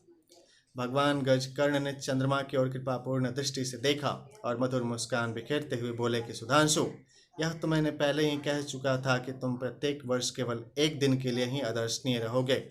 उस दिन तुम्हें जो कोई भी जाने अनजाने देख लेगा वही बस अभिशाप का भागी बनेगा। इस प्रकार तुम्हारी निस्तेजस्विता को ऐसे ही लोग बांट लेंगे। कृष्ण पक्ष की चतुर्थी में जो व्रत किया जाए उसमें तुम्हारा उदय होने पर व्रत करने वाले वे लोग यदि मेरी और तुम्हारी यत्नपूर्वक पूजा करेंगे तो भी उस व्रत का फल लाभ होगा। उस दिन तुम्हारा दर्शन अवश्य करना चाहिए, अन्यथा व्रत का फल नहीं होगा। चंद्रदेव, तुम अब भविष्य में अपने एक अंश से मेरे मस्तक में विद्यमान हो जाओ, इससे मुझे तो प्रसन्नता होगी ही, तुम्हारी भी शोभा होगी। प्रत्येक मास के शुक्ल पक्ष की द्वितीया में तुम्हारे दर्शन का बड़ा महत्व रहेगा तथा उस दिन अधिकांश स्त्री पुरुष तुम्हारे दर्शन का पुण्य लाभ करते हुए तुम्हें नमस्कार किया करेंगे। मैं वर देता हूँ कि अब तुम पूर्ववत तेजस्वी, सुंदर एवं वंदनीय हो जाओ। शौनक, इस प्रकार वर देते भगवान गजानन अंतर्हित हो गए तथा चंद्रमा अपना पूर्व तेज प्राप्त करके प्रसन्न हो गया। इस प्रकार भगवान गज कर्ण का यह अत्यंत महिमा युक्त उपाख्यान मैंने तुम्हें सुना दिया। बोलो, अब और क्या सुनना चाहते हो? ध्यान सूर्य गणेश भगवान की जय। अथ द्वितीय खंड प्रथमोऽध्याय। गणपति का चरित्र कथन कल्पभेद से है। शौनक जी ने निवेदन किया, भगवान सूत जी, कल्पभेद से श्री गणेश्वर के अनेकानेक चरित्र कहे जाते हैं। आप उन सभी के पूर्ण ज्ञाता एवं वर्णन करने में समर्थ हैं। हे प्रभु, मैं उन चरित्रों को विस्तार से ही सुनना चाहता हूँ, इसलिए ऐसी कृपा कीजिए कि मैं उनका श्रवणानंद प्राप्त कर सकूँ। सूत जी बोले कि शौनक, तुम धन्य हो जो भगवान विनायक के चरित्र श्रवण में इतने उत्सुक हो रहे हो। मैं तुम्हारी इच्छा अवश्य पूर्ण करूँगा। अब मैं श्वेत कल्प में हुई गणेशोत्पत्ति की कथा तुम्हें सुनाता हूँ, ध्यान से सुनो। भगवती पार्वती की 2 सखियां थीं, जया और विजया। वे दोनों अत्यंत रूपवती, गुणवती, विवेकमयी और मधुर हासनी थीं। पार्वती उनका बहुत आदर करती थी। एक दिन उन सखियों ने उनसे निवेदन किया कि सखी, अपना कोई गण नहीं है, इसलिए एक गण तो अवश्य होना ही चाहिए। उमा ने आश्चर्यपूर्वक कहा कि क्या कह रही हो सखियों, हमारे पास करोड़ों गण हैं जो तुरंत आज्ञा पालन में तत्पर रहते हैं, फिर किसी अन्य गण की क्या आवश्यकता है। सखियों ने कहा, सभी गण आशुतोष भगवान के हैं, उन्हीं की आज्ञा उनके लिए प्रमुख हैं। नंदी, भृंगी आदि गण जो हमारे कहलाते हैं, वे भी भगवान की आज्ञा ही सर्वोपरि मानते हैं। यदि आप कोई आदेश दें और शिव जी उसकी उपेक्षा करें तो आपके आदेश को कोई भी गण नहीं मानेगा। आप पूछेंगी तो अवश्य ही कोई बहाना बना दिया जाएगा। पार्वती ने कुछ सोचा और फिर कहा, और यह असंख्य प्रमथ गण, क्या इनमें भी कोई मेरी आज्ञा की उपेक्षा कर सकता है। सखिया बोले कि प्रमथ गण में तो कोई हमारा है ही नहीं, वे सभी भगवान रुद्र के व्यक्तिगत सैनिक हैं। शिव जी की अनन्यता के कारण ही वह शिव जी की आज्ञा से हमारी रक्षा करने और हमारे कार्यकलापों पर दृष्टि रखने के उद्देश्य से ही नियुक्त हैं। इसलिए कृपा कर अपने लिए भी एक व्यक्तिगत गण की रचना अवश्य कीजिए। पार्वती ने उनका सुझाव स्वीकार तो कर लिया, किंतु कार्य रूप में अभी परिणत नहीं किया था। वह बात वही की वहीं रह गई और कुछ दिन बीतने पर वे उसे भूल गईं। एक दिन प्रातः काल का समय था। पार्वती जी स्नानागार में स्नान करने जा रही थीं। उन्होंने नंदी को आदेश दिया कि कोई आवे तो उसे रोक देना, और तब वे भीतर चली गईं। तभी भगवान शंकर कहीं से आकर भीतर प्रविष्ट होने लगे। नंदीश्वर ने उन्हें रोकते हुए निवेदन किया, अभी माता जी स्नान कर रही हैं, इसलिए यहीं ठहरने की कृपा करें। शिव जी बोले, अरे करने दे स्नान, मुझे एक आवश्यक कार्य है, तो यहाँ कैसे रुका रहूं। यह कहते हुए लीला वपु परम शिव नंदी के वचनों की उपेक्षा कर सीधे स्नानागार में जा पहुँचे। ध्यान सोलिए गणेश भगवान की जय। अब गणेश्वर गणपति की प्राकट्य कथा है। भगवान आशुतोष को शीघ्रता से आए देखकर स्नान करती हुई जगजननी लज्जावश अत्यंत सिमट गईं। शिव जी भी बिना कुछ कहे चले गए। इधर पार्वती जी स्नानोपरांत वस्त्र धारण करती हुई सोचने लगीं। जया विजया का सुझाव उचित ही था, मैंने व्यर्थ ही उसकी उपेक्षा की। यदि द्वार पर मेरा कोई निजी गण उपस्थित होता तो शिव जी को स्नानागार में सहज ही नहीं आने देता। नंदी ने मेरे वचनों की उपेक्षा की, इससे प्रतीत होता है कि इन गणों पर मेरा पूरा अधिकार नहीं है, इसलिए मेरा निजी गण अवश्य होना चाहिए, क्योंकि वह पूर्ण रूप से मेरी आज्ञा में रहेगा। अब जो गण हैं वह शिव जी की आज्ञा से ही मेरी आज्ञा मानते हैं, किंतु मेरा निजी गण मेरा आज्ञा से ही उनकी आज्ञा मानेगा। ऐसा विचार कर उन्होंने अपने अत्यंत पवित्र देह की मैल उतारी और उससे एक चेतन पुरुष की रचना कर डाली। सर्वावयव निर्दोषम सर्वावयव सुंदरम विशालम सर्वसौभाग्यम महाबल पराक्रमम। वह पुरुष सभी शुभ लक्षणों से संपन्न, समस्त अवयवों से दोष रहित, अत्यंत सुंदर अंग वाला, विशाल काय, अद्भुत शोभामय और महाबली एवं पराक्रमी था। पार्वती जी ने तुरंत ही अनेक प्रकार के दिव्य वस्त्र आभूषण धारण कराए और शुभ आशीर्वाद देती हुई बोली, वत्स, तू मेरा ही पुत्र है, मेरा हृदय रूप होने के कारण मेरा ही है, तुझसे अधिक प्रिय अन्य कोई नहीं है। तब उस पुरुष ने अत्यंत आदरपूर्वक जग जननी के चरणों में मस्तक रखकर प्रणाम किया और फिर हाथ जोड़कर बोला, जननी, मैं आपका ही हूँ, आपका ही रहूँगा, सदैव आपकी आज्ञा पालन करूँगा। अब आपकी क्या इच्छा है उस विषय में आदेश दीजिए, आपके द्वारा निर्दिष्ट प्रत्येक कार्य करने के लिए मैं प्रस्तुत हूँ। पार्वती बोली, पुत्र, तुम्हें मेरी आज्ञा से भिन्न किसी भी आज्ञा नहीं माननी है। तुम मेरे द्वारपाल रूप में रहो और कोई भी कहीं से भी आया हो उसे मेरे अंतःपुर में तब तक न आने दो जब तक मेरा आदेश प्राप्त न कर लो। इस विषय में तुम्हें सदैव सतर्क रहना होगा। ध्यान सूली गणेश भगवान की जय। तृतीय अध्याय। हम गणपति का शिवगण से युद्ध का वर्णन है। यह कहकर पार्वती जी ने अपने पुत्र के मस्तक पर हाथ फेरा और उसके हाथ में एक दिव्य छड़ी दे दी। इस समय वह अत्यंत सुंदर और शोभा संपन्न प्रतीत हो रहा था, इसलिए पार्वती जी उसे देखकर आनंद में अत्यंत निमग्न हो गईं। फिर उसको दुलार कर द्वार पर नियुक्त कर दिया। बालक गणेश छड़ी लिए हुए द्वार पर डट गए। इधर पार्वती जी अपने सखियों सहित स्नानागार में जाकर स्नान करने लगीं। इसी समय द्वार पर उनका निजी द्वारपाल नियुक्त था, इसलिए किसी के आने की उन्हें चिंता नहीं थी। तभी भगवान भूत भावन द्वार पर पधारे और शीघ्रता से भीतर प्रविष्ट होने लगे। उन्हें यह भी ध्यान नहीं था कि द्वार पर कोई शिवगण नहीं, पार्वती पुत्र खड़ा है।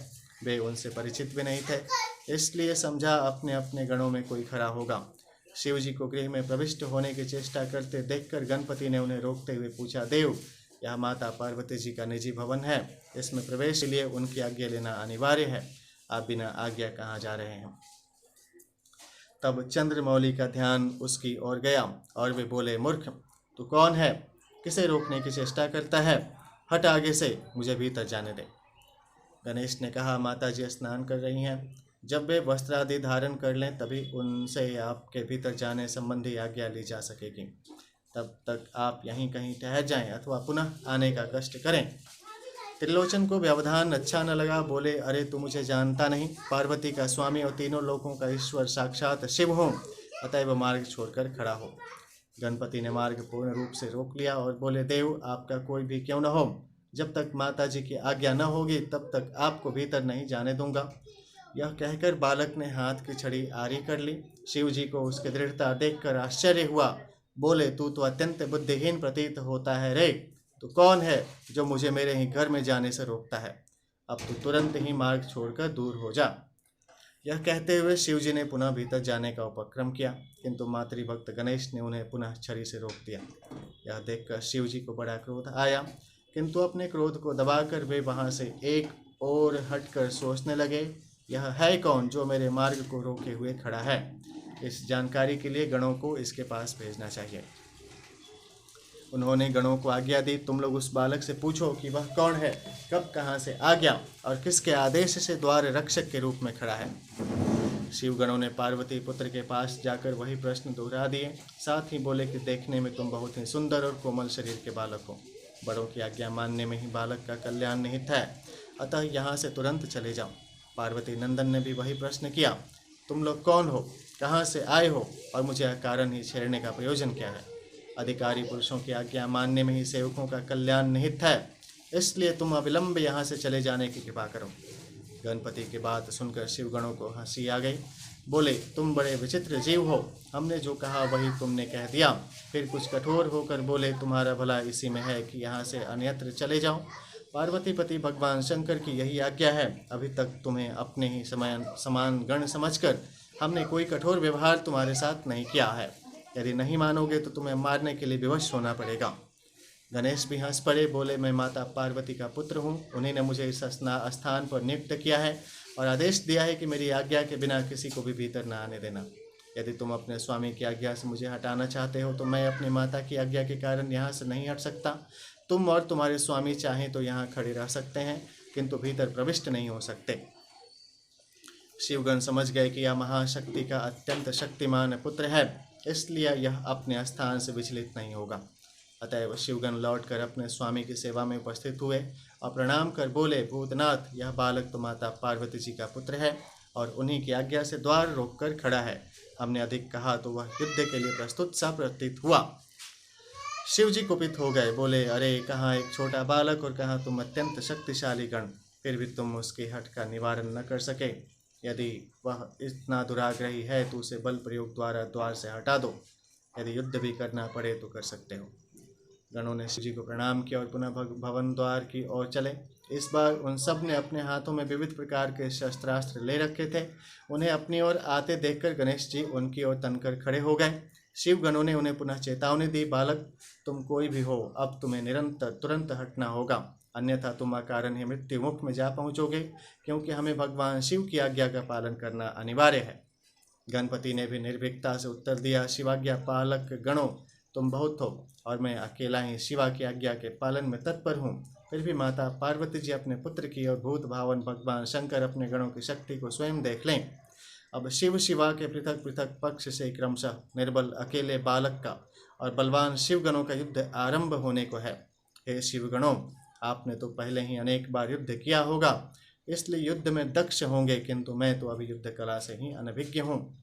इस पर भी शिव शिवा के इस विवाद में तुम्हें पराजय का सामना करना पड़ेगा, परंतु ध्यान रहे कि यह हार जीत तुम्हारी हमारी नहीं, वरन जगदम्बा जगदीश्वर की होगी। बालक की बात सुनकर शिवगणों को क्रोध आ गया और तब नंदी भृंगी आदि शिवगणों ने उन पर प्रहार आरंभ कर दिया। गणेश जी भी क्रुद्ध होकर छड़ी से ही कठोर प्रहार करने लगे। दोनों में घोर युद्ध होने लगा। एक ओर अकेले बाल गणेश और दूसरी ओर अनेकों दुर्धर्ष वीर शिवगण, किंतु कुछ देर में ही शिवगण व्याकुल हो उठे। महाशक्ति के शक्तिमान पुत्र इस समय बहुत भयंकर हो उठे। कल्पांतकरणे कालो दृश्यते च भयंकर, यथा तथैव दृष्ट स सर्वेषां प्रलयंकर। जिस प्रकार प्रलय के अंत में काल अत्यंत भयंकर दिखाई देता है, उसी प्रकार पार्वती नंदन भी उस समय समस्त शिवगण को प्रलयंकारी दिखाई देते थे। ध्यान से बोलिए गणेश भगवान की जय। अब परास्त होकर शिवगणों का भागना है। इस प्रकार रूप देखकर और युद्ध में पूर्ण रूप से परास्त होकर शिवगण प्राण बचाकर भागे। उधर पार्वती वल्लभ अपने स्थान पर बैठे हुए ही यह सब देख रहे थे।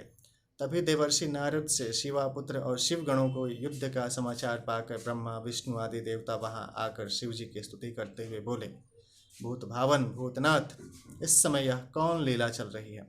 यदि हमारे करने योग्य कोई कार्य हो तो आज्ञा कीजिए। शिव जी बोले, क्या करूं? मेरे भवन के द्वार पर छड़ी हाथ में लिए एक बालक मार्ग रोके हुए स्थित है। वह मुझे घर में नहीं घुसने देता। उसके प्रहारों से पीड़ित हुए मेरे सभी पार्षद और गण वहां से भाग खड़े हुए हैं। उनमें से अनेकों के अंग भंग हो गए, अनेक वहीं गिरकर ढेर हो गए तथा अनेकों के शरीर से रक्त प्रवाहित हो रहा है। अब आप लोग स्वयं सोचें कि इस स्थिति में क्या कर्तव्य हो सकता है। भगवान विष्णु को उधर जाते देखकर शिवगणों ने उन्हें प्रणाम किया। कमलासन भगवती उमा के प्रबल प्रतापी पुत्र ने हमारी यह दुर्दशा कर डाली है। उसे वश में करना सरल कार्य नहीं है। किंतु विष्णु ने विप्रवेश बनाया और ब्रह्मा जी को साथ लेकर पार्वती नंदन के पास गए।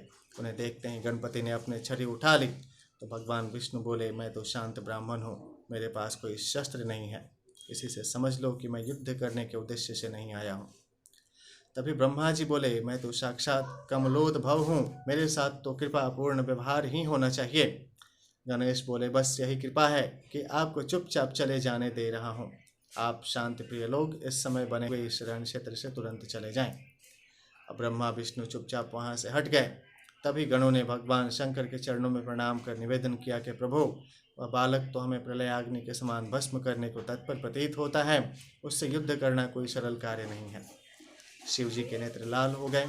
उन्होंने इंद्र आदि देवताओं और षडानन आदि प्रमुख गणों तथा भूत प्रेत पिशाच को बुलाकर क्रोधपूर्वक आज्ञा दी, जैसे भी हो उस बालक को वश में करो। मेरे ही घर के द्वार पर बैठकर वह बालक मुझ पर ही शासन करे, यह कैसे सहन हो सकता है? शिव जी का आदेश मिलते ही समस्त देवता, वीरवर, कार्तिकेय, सभी शिवगण और भूत प्रेत पिशाच आदि ने विभिन्न प्रकार के तीक्ष्ण शस्त्रास्त्र हाथ में लिए और पार्वती नंदन के पास जाकर उन्हें घेर लिया। उनके चारों ओर दुर्धर्ष दिव्यकर्मा देवगण और अन्यान्य पराक्रमी वीर खड़े थे। गणपति उनके मध्य में अकेले थे, किंतु वे उस महाशक्ति के पुत्र थे जिनकी समता अन्य कोई शक्ति कर नहीं सकती थी। चारों ओर एक साथ होने वाले प्रहार से भी विचलित नहीं हुए। उन्होंने शत्रुओं के सभी प्रहारों को देखते देखते निष्फल कर दिया। कोई भी आयुध उनका कुछ भी बिगाड़ने में सफल नहीं था। महावीर गणपति ने सभी देवताओं, शिवगणों, भूत प्रेत पिशाचों को अपने प्रहारों से पीछे हटा दिया और सभी को विह्वल कर दिया। समस्त शत्रु सेना भाग खड़ी हुई। उनकी वही दशा हुई जो पहले भेजे हुए शिवगणों की हुई थी। गणेश जी जिधर भी प्रहार कर बैठते उधर ही काई सी फट जाती, उधर ही रक्त की नदी सी बहने लगती, उधर ही कटे अंग के ढेर सारे रक्त की धार में बहते हुए अवयव दिखाई देने लगते। देवराज इंद्र का वज्र व्यर्थ हो गया था। तारकासुर का वध करने वाले कार्तिक के आयुध निष्फल हो चुके थे। अकेले बालक ने ऐसा भीषण संहार कर डाला, यह एक अनहोनी घटना थी। सभी देवगणादि आश्चर्यचकित हो गए थे। ध्यान से गणेश भगवान के अध्याय हम शिवा द्वारा महाशक्तियों का प्राकट्य का वर्णन होता है। महाशक्तिमयी शिवा ने सुना कि अकेले शिवानंद पर असंख्य वीरों ने शस्त्र प्रहार किए और वह बालक अकेला ही अविचल भाव से उन सब का सामना कर रहा है, तो वे अत्यंत क्रुद्ध हो उठी। उन्होंने सोचा, एक छोटे से बालक पर ऐसा अत्याचार, उस निष्ठावान वीर पुत्र की मुझे अवश्य ही सहायता करनी चाहिए। ऐसा निश्चय कर उन्होंने तुरंत ही दो महाशक्तियों को प्रकट किया। उनमें से एक काजल के पर्वत जैसी विशालकाय, भयंकर एवं खुले हुए मुख विवर वाली तथा दूसरी विद्युत के समान जाज्वल्यमयी थी। उनकी अनेक भुजाएं थीं। शिवा ने उन्हें आज्ञा दी कि जाओ, द्वार पर गणेश की सहायता करो। महाशक्तियाँ चल पड़ीं। उसी समय तक देवगणादि पुनः संगठित होकर पुनः आ डटे थे। यह देखकर दोनों शक्तियाँ सक्रिय हो गईं तथा प्रथम शक्ति देवगणादि द्वारा छोड़े गए आयुधों को अपने मुख में लेती और फिर उन सब पर भीषण अस्त्रों की वर्षा करने लगती। दूसरी शक्ति विपक्षियों पर प्रहार करती हुई उन्हें भयंकर यातना देती हुई त्रस्त करती। इस प्रकार दोनों महाशक्तियां अपने अमोघ प्रहारों और भयंकर कर्मों से अद्भुत लीला करने लगीं, किंतु वे देवियां कभी प्रत्यक्ष और कभी अप्रत्यक्ष रहीं तथा पार्वती नंदन ने निरंतर अकेले रहकर ही विपक्ष की असंख्य सेना को रौंद डाला। जैसे मंदराचल द्वारा समुद्र का मंथन किया था, वैसे ही अकेले शिवापुत्र ने शिवजी की दुस्तर विशाल सेना का मंथन कर डाला।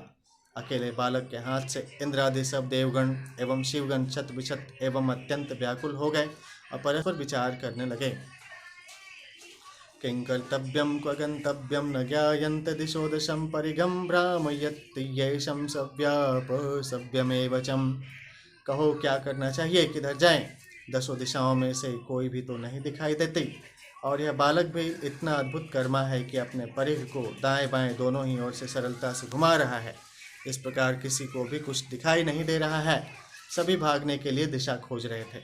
उस समय नारद आदि ऋषिगण तथा अप्सराएं आदि अपने हाथों में पुष्प और चंदन लिए हुए उस अत्यंत भयंकर युद्ध को देख रहे थे। वे सब भी आश्चर्यचकित थे कि ऐसा युद्ध कभी नहीं देखा। शिवापुत्र के समक्ष विपक्षी सेनाएं अब अधिक न टिक सकीं। समस्त वीर अपने अपने प्राण लेकर जिधर मार्ग मिला उधर ही भाग निकले, किंतु उस स्थिति में भी स्वामी कार्तिकेय रण क्षेत्र से न हटे। वे धैर्यपूर्वक युद्ध में डटे रहे, किंतु उनके सभी आयुध कट कट कर गिरते जा रहे थे। अंत में अपने समस्त शास्त्रास्त्रों को निष्फल देखकर उन्होंने भी वहां खड़े रहना निरर्थक समझा और युद्ध क्षेत्र से हट गए। सभी आहत एवं भयभीत देवगण आदि भगवान नीलकंठ की शरण में पहुँचे और उनके चरणों में दंडवत प्रणाम करते हुए बोले कि त्रिलोचन, सर्प विभूषण, रक्षा कीजिए। अब तक अनेक युद्ध हमने देखे, किंतु ऐसा तो कहीं देखा न सुना कि अकेला बालक ही असंख्य देवगणों, प्रमथों और शिवगणों को पराजित कर दे। उसके महान पराक्रम की तो था ही नहीं है।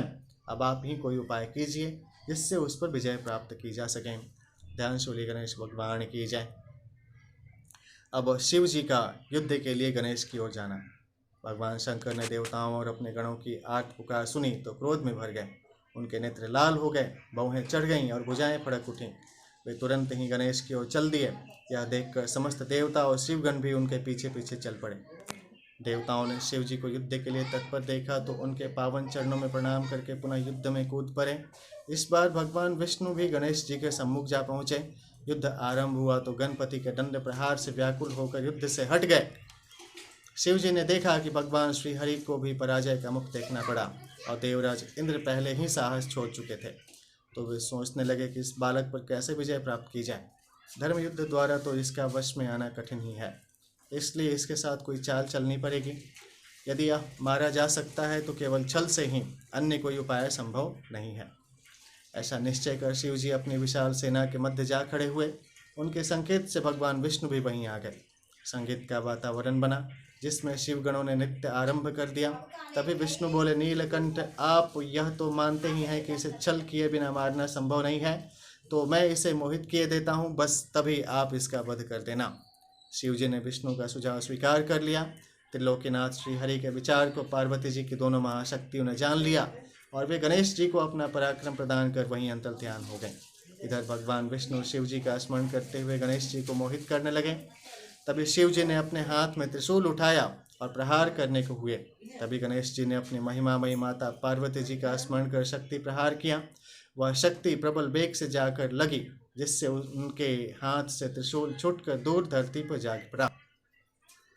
अपने त्रिशूल की यह दुर्दशा देखकर दशभुज शिव जी अत्यंत क्रोध में भर गए। उन्होंने अपना धनुष संभालने का प्रयत्न किया। जब तक सरसंधान का प्रयत्न किया गया तब तक तो गणेश जी ने अपने परिघ का तीव्र प्रहार किया। इस प्रकार उनका वह धनुष भी दूर जा गिरा।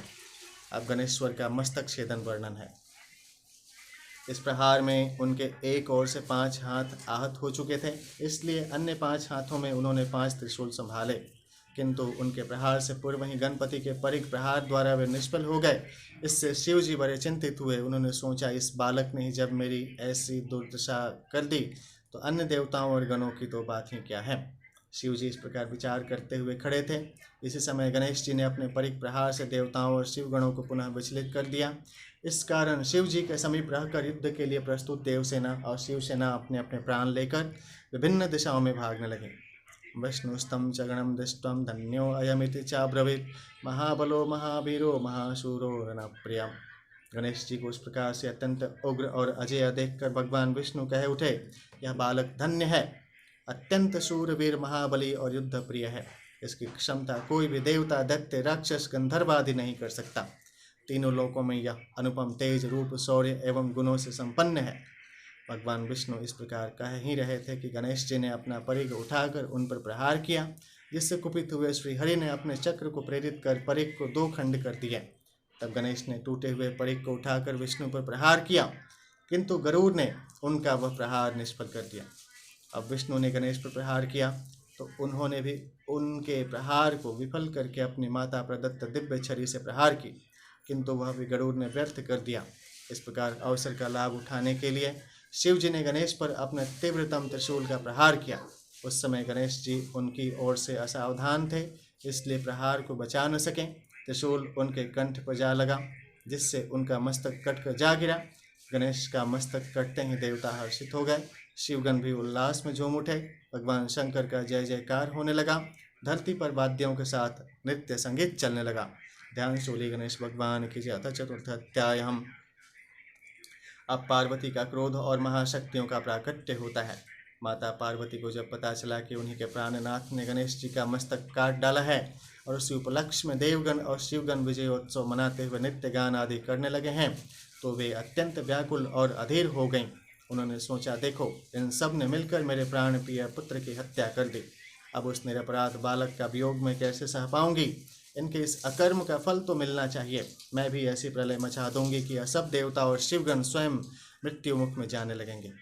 उमा ने अत्यंत कुपित होकर हजारों महाशक्तियों को उत्पन्न किया। वे शक्तियाँ शक्तिमयी माता के समक्ष हाथ जोड़ती और प्रणाम करती हुई बोली, मातेश्वरी, आज्ञा कीजिए कि हमें क्या करना है। उमा ने ओजपूर्ण शब्दों और तीव्र स्वर में कहा, मेरी शक्तियों, तुम तुरंत ही संसार में प्रलय काल उपस्थित कर दो। देवता, दैत्य, राक्षस, यक्ष, गंधर्व, ऋषि आदि जो भी मिले उनका तुरंत भक्षण करो। स्वजन परिजन का भेद भी न करो। आज्ञा मिलते ही विविध रूप वाली वे सहस्त्रों भयंकर शक्तियाँ माता पार्वती की जय बोलती हुई वहाँ से चल पड़ी। उन्होंने जहाँ जिसे देखा उसी को उठाकर मुख में रख लिया। देवता, राक्षस, मनुष्य, शिवगण आदि किसी को भी नहीं छोड़ती थी। उनके तेज में ही ऐसा आकर्षण था, जो निकट होता वह स्वयं ही खिंचा चला जाता। इस आकस्मिक संकट के कारण सर्वत्र हाहाकार मच गया है। देवता, ऋषि आदि सभी ने समझा कि प्रलय काल उपस्थित हो गया है, इसलिए सभी ने जीवन की आशा छोड़ दी थी। अब तो संसार भर में भय व्याप्त हो गया। देवता परस्पर मिल बैठकर सोचने लगे कि यह सब क्या हो रहा है। समस्त संसार धीरे धीरे मृत्यु मुख में स्वतः ही पहुंचता जा रहा है। इसका कारण क्या है, कुछ समझ में नहीं आता। कुछ कहने लगे, प्रलय काल उपस्थित है तो प्राणों का मोह छोड़ना ही होगा, उसमें किसी का क्या वश चलेगा। ब्रह्मा जी को भी तो कलेवर बदलना होता है प्रत्येक कल्पांत में। तब किसी ने कहा, किंतु कल्प का अंत कहाँ है, अभी इसलिए प्रलय भी नहीं हो सकती। यह तो कोई अन्य कारण ही है जिससे समस्त प्राणी मृत्यु मुख की ओर बढ़े चले जा रहे हैं। अच्छा हो कि ब्रह्मा जी इसका कारण ज्ञात करने की कृपा करें। ब्रह्मा जी ने समाधि लगाई और कारण जान लिया। उनके समाधि भंग होते ही देवगण उत्सुकता से उनकी ओर बैठ गए। चतुरानंद ने धीरे धीरे कहना आरंभ किया, देवगण, शक्तिमान कामारी की प्राण प्रिया एवं महाशक्ति उमा ने अपने देह की मैल से गणेश नामक एक पुत्र उत्पन्न किया था और उसके नियुक्ति द्वार पर करके आज्ञा दी थी कि किसी को भी भीतर न आने देना। वह द्वार पर खड़ा था, तभी स्वयं उमानाथ आए और भीतर जाने लगे। गणेश ने उन्हें रोका तो वे भीतर जाने की हट करने लगे। उन्हीं के आदेश से घोर युद्ध हुआ, जिसमें तुम सबको अपने अपने प्राण बचाने दुर्लभ थे। उसी युद्ध में उमानाथ ने ही उमापुत्र गणेश का मस्तक छिन्न कर दिया। बस तभी से भगवती उमा का भयंकर कोप आरंभ हो गया। सभी एक दूसरे का मुख देखने लगे। कुपित हुई महाशक्ति को कौन रोके और कौन मनाए। तभी ब्रह्मा जी ने कहा, गिरिराज कुमारी के प्रसन्न हुए बिना यह संसार रुक नहीं सकता, इसलिए भगवान विष्णु के पास चलकर उनसे परामर्श करना चाहिए। सभी भगवान विष्णु के पास गए। उन्हें प्रलय के समान भीषण संहार की बात सुनाते हुए उसका कारण भगवती पार्वती का कोप बताया और पूछने लगे, त्रिलोकीनाथ, उपस्थित संकट से आप ही उबार सकते हैं, इसलिए शीघ्र कोई उपाय कीजिए, अन्यथा समस्त विश्व ही मृत्यु के गर्भ में जा चुकेगा। श्री हरि बोले, देवगण, इस विषय में तो हमें भगवान उमानाथ के पास ही चलना चाहिए। वे ही कालकूट भक्षक शिव इस उपस्थित संकट से पार लगा सकेंगे। ध्यान शूली गणेश भगवान की जय। अब रुद्राणी के तेज से रुद्र का दुखित होना। सभी वहां से उठकर और विष्णु को साथ लेकर शिव जी के पास पहुंचे और हाथ जोड़कर निवेदन करने लगे, गिरिजानाथ, आपने गिरिजा सुत गणेश का मस्तक काट दिया। उसी से कुपित हुई वे महाशक्ति विश्व में प्रलय करना चाहती हैं। समस्त संसार भीषण विभीषिका से भयभीत है। अब आप ही इसे संकट से रक्षा करने में समर्थ हैं। शिव बोले, देवगण, तुम सबका कहना यथार्थ है। मेरा विचार है कि सभी लोग उस देवी को समझा बुझा कर शांत करें तो कार्य बन सकता है। चलो, मैं भी साथ चलता हूँ। देवगण आगे आगे और शिव जी पीछे पीछे चले। भवानी के द्वार पर पहुँचते पहुँचते न जाने कितने देवता शक्तियों द्वारा खींच खींच कर निकल लिए। उस समूह में देवता, दैत्य, राक्षस, ऋषि, यक्ष, किन्नर, दिक्पाल आदि सभी थे। वे सभी अपने अपने प्राण बचाकर भाग खड़े हुए। इस प्रकार देवता आदि में से किसी का भी साहस अब और आगे बढ़ने का न हुआ। ब्रह्मा विष्णु की भी क्या, स्वयं रुद्र भी तो रुद्राणी के तेज से व्याकुल होकर पीछे की ओर भागे। पुनः देवताओं ने एकत्र होकर विचार किया कि अब क्या किया जाए। रुष्टा रुद्राणी के सम्मुख कौन पहुँचे। इस प्रकार कहते हुए वे किसी निष्कर्ष पर नहीं पहुँच रहे थे। जिसका नाम लिया जाता वही अपनी असमर्थता प्रकट कर देता। तभी देवर्षि नारद जी का वहाँ आगमन हुआ। देवताओं ने उनका बड़ा स्वागत सत्कार किया और फिर रुद्राणी के रुष्ट होने का सब प्रसंग सुनाकर बोले कि महर्षि, आप त्रिकालज्ञ और सभी उपायों के ज्ञाता हैं। जब तक भगवती गिरिजा प्रसन्न न होगी तब तक यह संहार रुकेगा नहीं, बढ़न बढ़ता ही जाएगा। इसलिए इसका कोई उपाय करने की कृपा कीजिए। नारद जी हंसे, बोले, महाशक्ति की महिमा शक्तिमान से भी सिमटने में नहीं आई। अब इसका उपाय एक ही है कि आप सब लोग रुद्राणी के समीप चलकर स्तुतियों से उन्हें प्रसन्न करें। नारद जी का परामर्श सभी को हितकर प्रतीत हुआ और तुरंत ही देवर्षि को आगे करके पार्वती जी के भवन की ओर चल दिए। यद्यपि रुद्राणी अत्यंत कुपित थीं तो भी नारद जी को सबसे आगे देखकर मौन हो गईं। तभी देवताओं ने अत्यंत श्रद्धा भावपूर्वक उनकी स्तुति आरंभ की। देवगण बोले कि हे जगजननी, हे शिवे, हे परमेश्वरी, आपको बारंबार नमस्कार है। हे कल्याणी, हे अम्बे, आप ही संसार की उत्पत्ति, स्थिति और प्रलय की कारणभूता हैं। भगवान रुद्र की आदिशक्ति रुद्राणी आप ही हैं। हे माता, आपके कोप से त्रैलोक्य व्याकुल हैं। न जाने कितने जीव आपकी शक्तियों के मुख में जा पहुँचे हैं।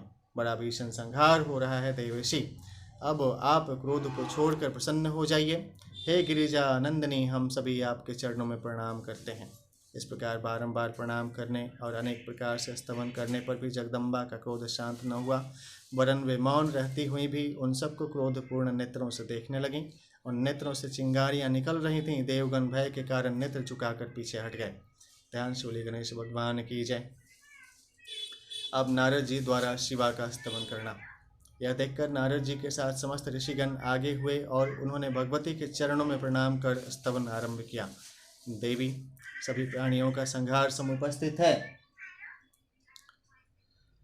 दोषी देवताओं के अतिरिक्त निर्दोष ऋषि मुनि भी काल कवलित होते जा रहे हैं। इसलिए इस व्याकुल हुए विश्व की ओर देखिए। जगदम्बे, आपके प्राणनाथ शिव जी भी ब्रह्मा विष्णु इंद्र आदि देवताओं एवं समस्त प्रजाओं के सहित यहाँ आपके सामने उपस्थित हैं। परमेश्वरी, यह सभी आपके ही उपासक हैं। देवेशी, कृपा कर हम सभी का अपराध क्षमा कर दीजिए। आपकी सेवा में आने पर तो बड़े बड़े भी कृपा प्राप्त कर लेते हैं। हे शिवे, आप क्रोध को शांत कीजिए और सभी को कृपापूर्ण नेत्रों से देखिए। आपको नमस्कार है, नमस्कार है। इस प्रकार स्तवन करते हुए ऋषि मुनियों ने बारंबार माता पार्वती जी के चरणों में प्रणाम किया।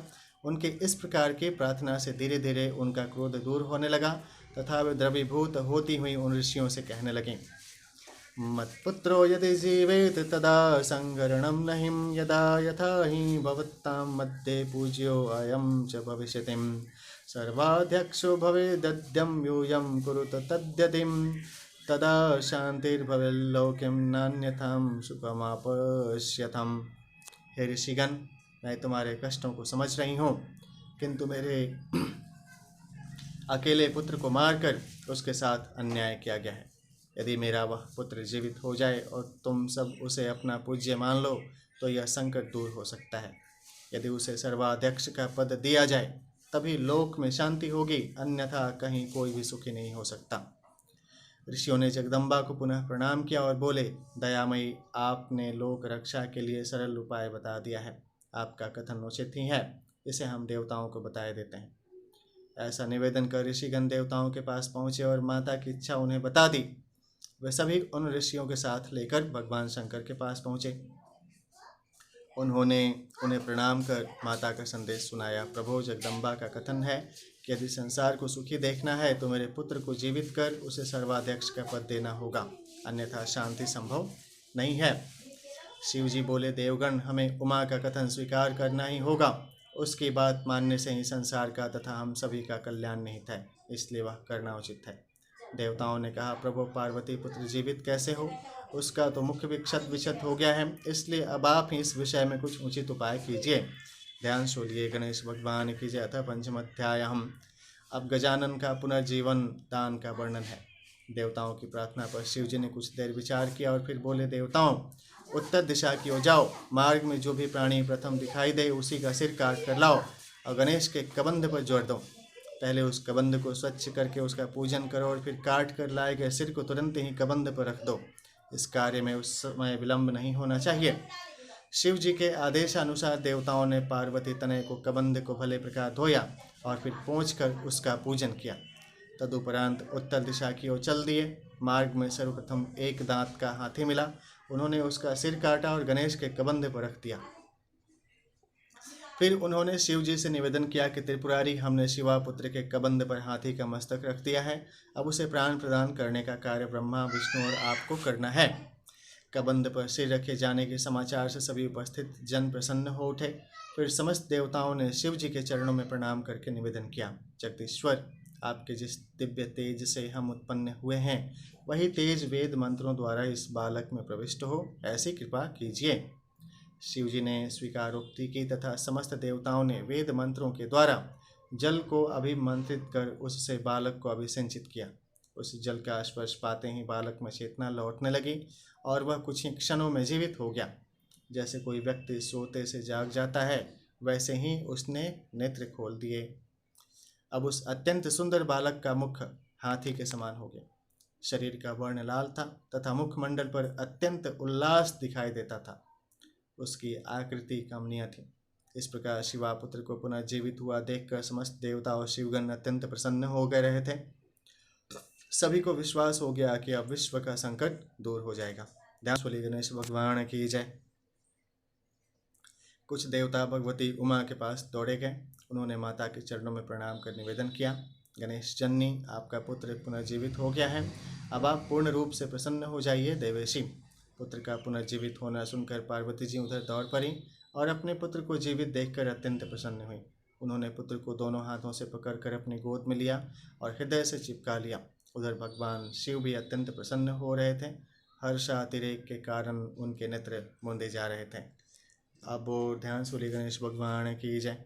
अब प्रसंग होता है इसमें गजानन का अभिषेक तथा वर प्रदान करना। गजानन रूप से उमातनय के पुनर्जीवित होने के उपलक्ष्य में बड़ा भारी आनंदोत्सव मनाया गया। सभी देवताओं और गणों के नायकों ने उनका अभिषेक किया। तब समस्त सिद्धियों ने उनका विधिवत पूजन किया और कल्याणमयी पार्वती जी ने अपने दुख नाशक कर कमलों से बालक के अंगों का स्नेहसिक्त स्पर्श किया। फिर वे उनको बार बार प्यार करने लगी तथा बोली, पुत्र, तुम्हें बड़ा कष्ट पहुंचाया गया, परंतु अब सभी को ठीक प्रकार से शिक्षा मिल चुकी है। उन्होंने पुनः कहा, मेरे हृदय, अब उस कष्ट को भूल जा, अब तो तू पूर्ण रूप से धन्य हो गया। अब यह सभी देवता, ऋषि, मुनि आदि सर्वप्रथम तेरी ही पूजा किया करेंगे। आज से तू सभी शुभ कर्मों में अग्र पूजन का अधिकारी हो गया है। अब भविष्य में तुझे सताने का साहस कोई भी न कर सकेगा। तदुपरांत जगदम्बा ने गजवदन को अमोघ वर प्रदान करते हुए कहा कि पुत्र, इस समय तेरा मुख सिंदूर युक्त दिखाई दे रहा है, इसलिए संसार में तेरी पूजा सिंदूर से की जाएगी।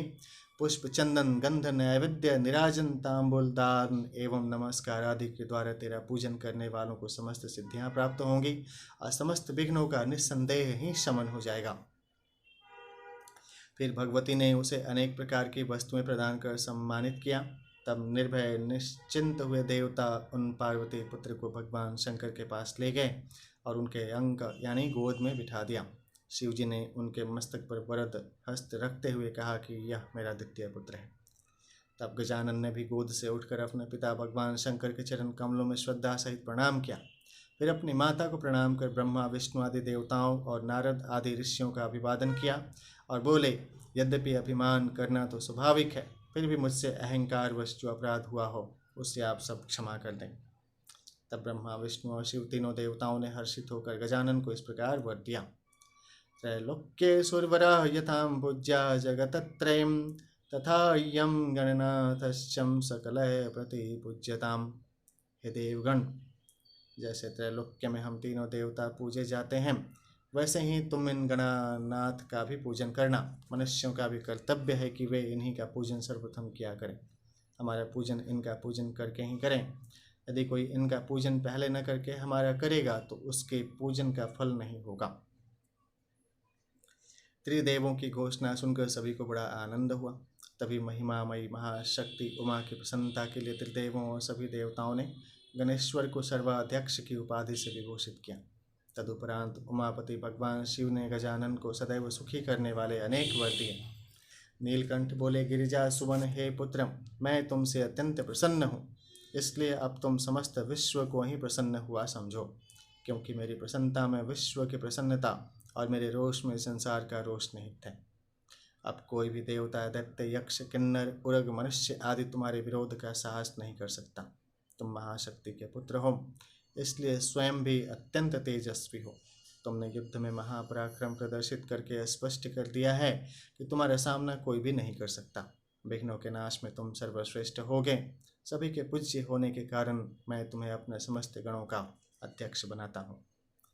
शिवजी ने कुछ देर बाद पुनः कहा, गणाध्यक्ष, तुम्हारा जन्म भाद्रपद मास की चतुर्थी को शुभ चंद्रोदय में हुआ है, इसलिए उस दिन तुम्हारा व्रत रखना भी कल्याणकारी होगा। यह चतुर्थी व्रत और पूजन सभी वर्ण के मनुष्यों और स्त्रियों को भी करना चाहिए। जो राजा आदि अपने अभ्युदय की कामना करते हों, वे भी इसे करके अभिष्ट प्राप्त कर सकते हैं। तुम्हारा व्रत रखने वाला मनुष्य जिस जिस पदार्थ की कामना करेगा उसकी भी प्राप्ति उसे अवश्य होगी। भगवान शंकर द्वारा इस प्रकार वर प्रदान करने पर समस्त देवताओं, ऋषियों और गणों ने उनका अनुमोदन किया और फिर समस्त उपचारों से विधि विधान पूर्वक गणाध्यक्ष का पूजन किया। फिर शिवगणों ने भी उनका पूजन वंदन किया और गणाध्यक्ष गजानन भगवान की जय बोलने लगे। इससे समस्त त्रिलोकी गूंज उठी। अपने प्राण प्रिय पुत्र का इस प्रकार सम्मान हुआ देखकर पार्वती जी बहुत प्रसन्न हुई। अब भाई ऐसा है तो आनंदोत्सव का समारोह हुआ। ध्यान से बोले गणेश भगवान की जय। हालांकि दुनिया अभी बहुत दुखमय पीड़ समय से गुजरा है। हमारी भगवान से प्रार्थना है कि हे ईश्वर, आप दुनिया में जो लोग दुख के कारण प्रभावित हुए हैं उनको दुखों से उबरने की शक्ति दीजिए, उनको मानसिक रूप से सशक्त बनाइए, उनको मनोवैज्ञानिक तनाव से बाहर निकलने में मदद कीजिए, और जिनके परिजन किसी कारण से असमय काल के ग्रास हो गए हैं, उनके जो परिजन जीवित हैं उनको अपने संबंधी के खो जाने के दुख से उबारने में शक्ति दें, उनके जीवन में शुभता का संचार करें, ऐसी आपसे प्रार्थना है। ध्यान से बोलिए गणेश भगवान की जय। हरि ओम। ॐ गजाननं भूतं गणाधिसेवितं कपित्थजम्बुं फलचारुभक्षणम् उमासुतं शोकं विनाशकारकं नमामि विघ्नेश्वरं पादपङ्कजं। सर्वमङ्गलमाङ्गल्ये शिवे सर्वार्थसाधिके शरण्ये त्र्यम्बके गौरी नारायणी नमोऽस्तुते। कर्पूरगौरं करुणावतारं संसारसारं भुजगेन्द्रहारं सदा वसन्तं हृदयारविन्दो भवं भवानी सहितं नमामि। त्वमेव माता च पिता त्वमेव बन्धुं च सखा त्वमेव विद्याद्रविणं त्वमेव सर्वं मम देव देवहं। ध्यान सुलिए गणेश भगवान की जय। ओम नमः शिवाय। ओम भूर्भुवस्वः तत्सवितुर्वरेण्यं भर्गो देवस्य धीमहि धियो यो नः प्रचोदयात्। ओम भूर्भुवस्वः तत्सवितुर्वरेण्यं भर्गो देवस्य धीमहि धियो यो नः प्रचोदयात्। ओम भूर्भुवस्वः तत्सवितुर्वरेण्यं भर्गो देवस्य धीमहि धियो यो नः प्रचोदयात्। ओम भूर्भुवस्वः तत्सवितुर्वरेण्यं भर्गो देवस्य धीमहि धियो यो नः प्रचोदयात्। ओम भूर्भुवस्वः तत्सवितुर्वरेण्यं भर्गो देवस्य धीमहि धियो यो नः प्रचोदयात्। ओम भूर्भुवस्वः तत्सवितुर्वरेण्यं भर्गो देवस्य धीमहि धियो यो नः प्रचोदयात्। ओम भूर्भुवस्वः तत्सवितुर्वरेण्यं भर्गो देवस्य धीमहि धियो यो नः प्रचोदयात्।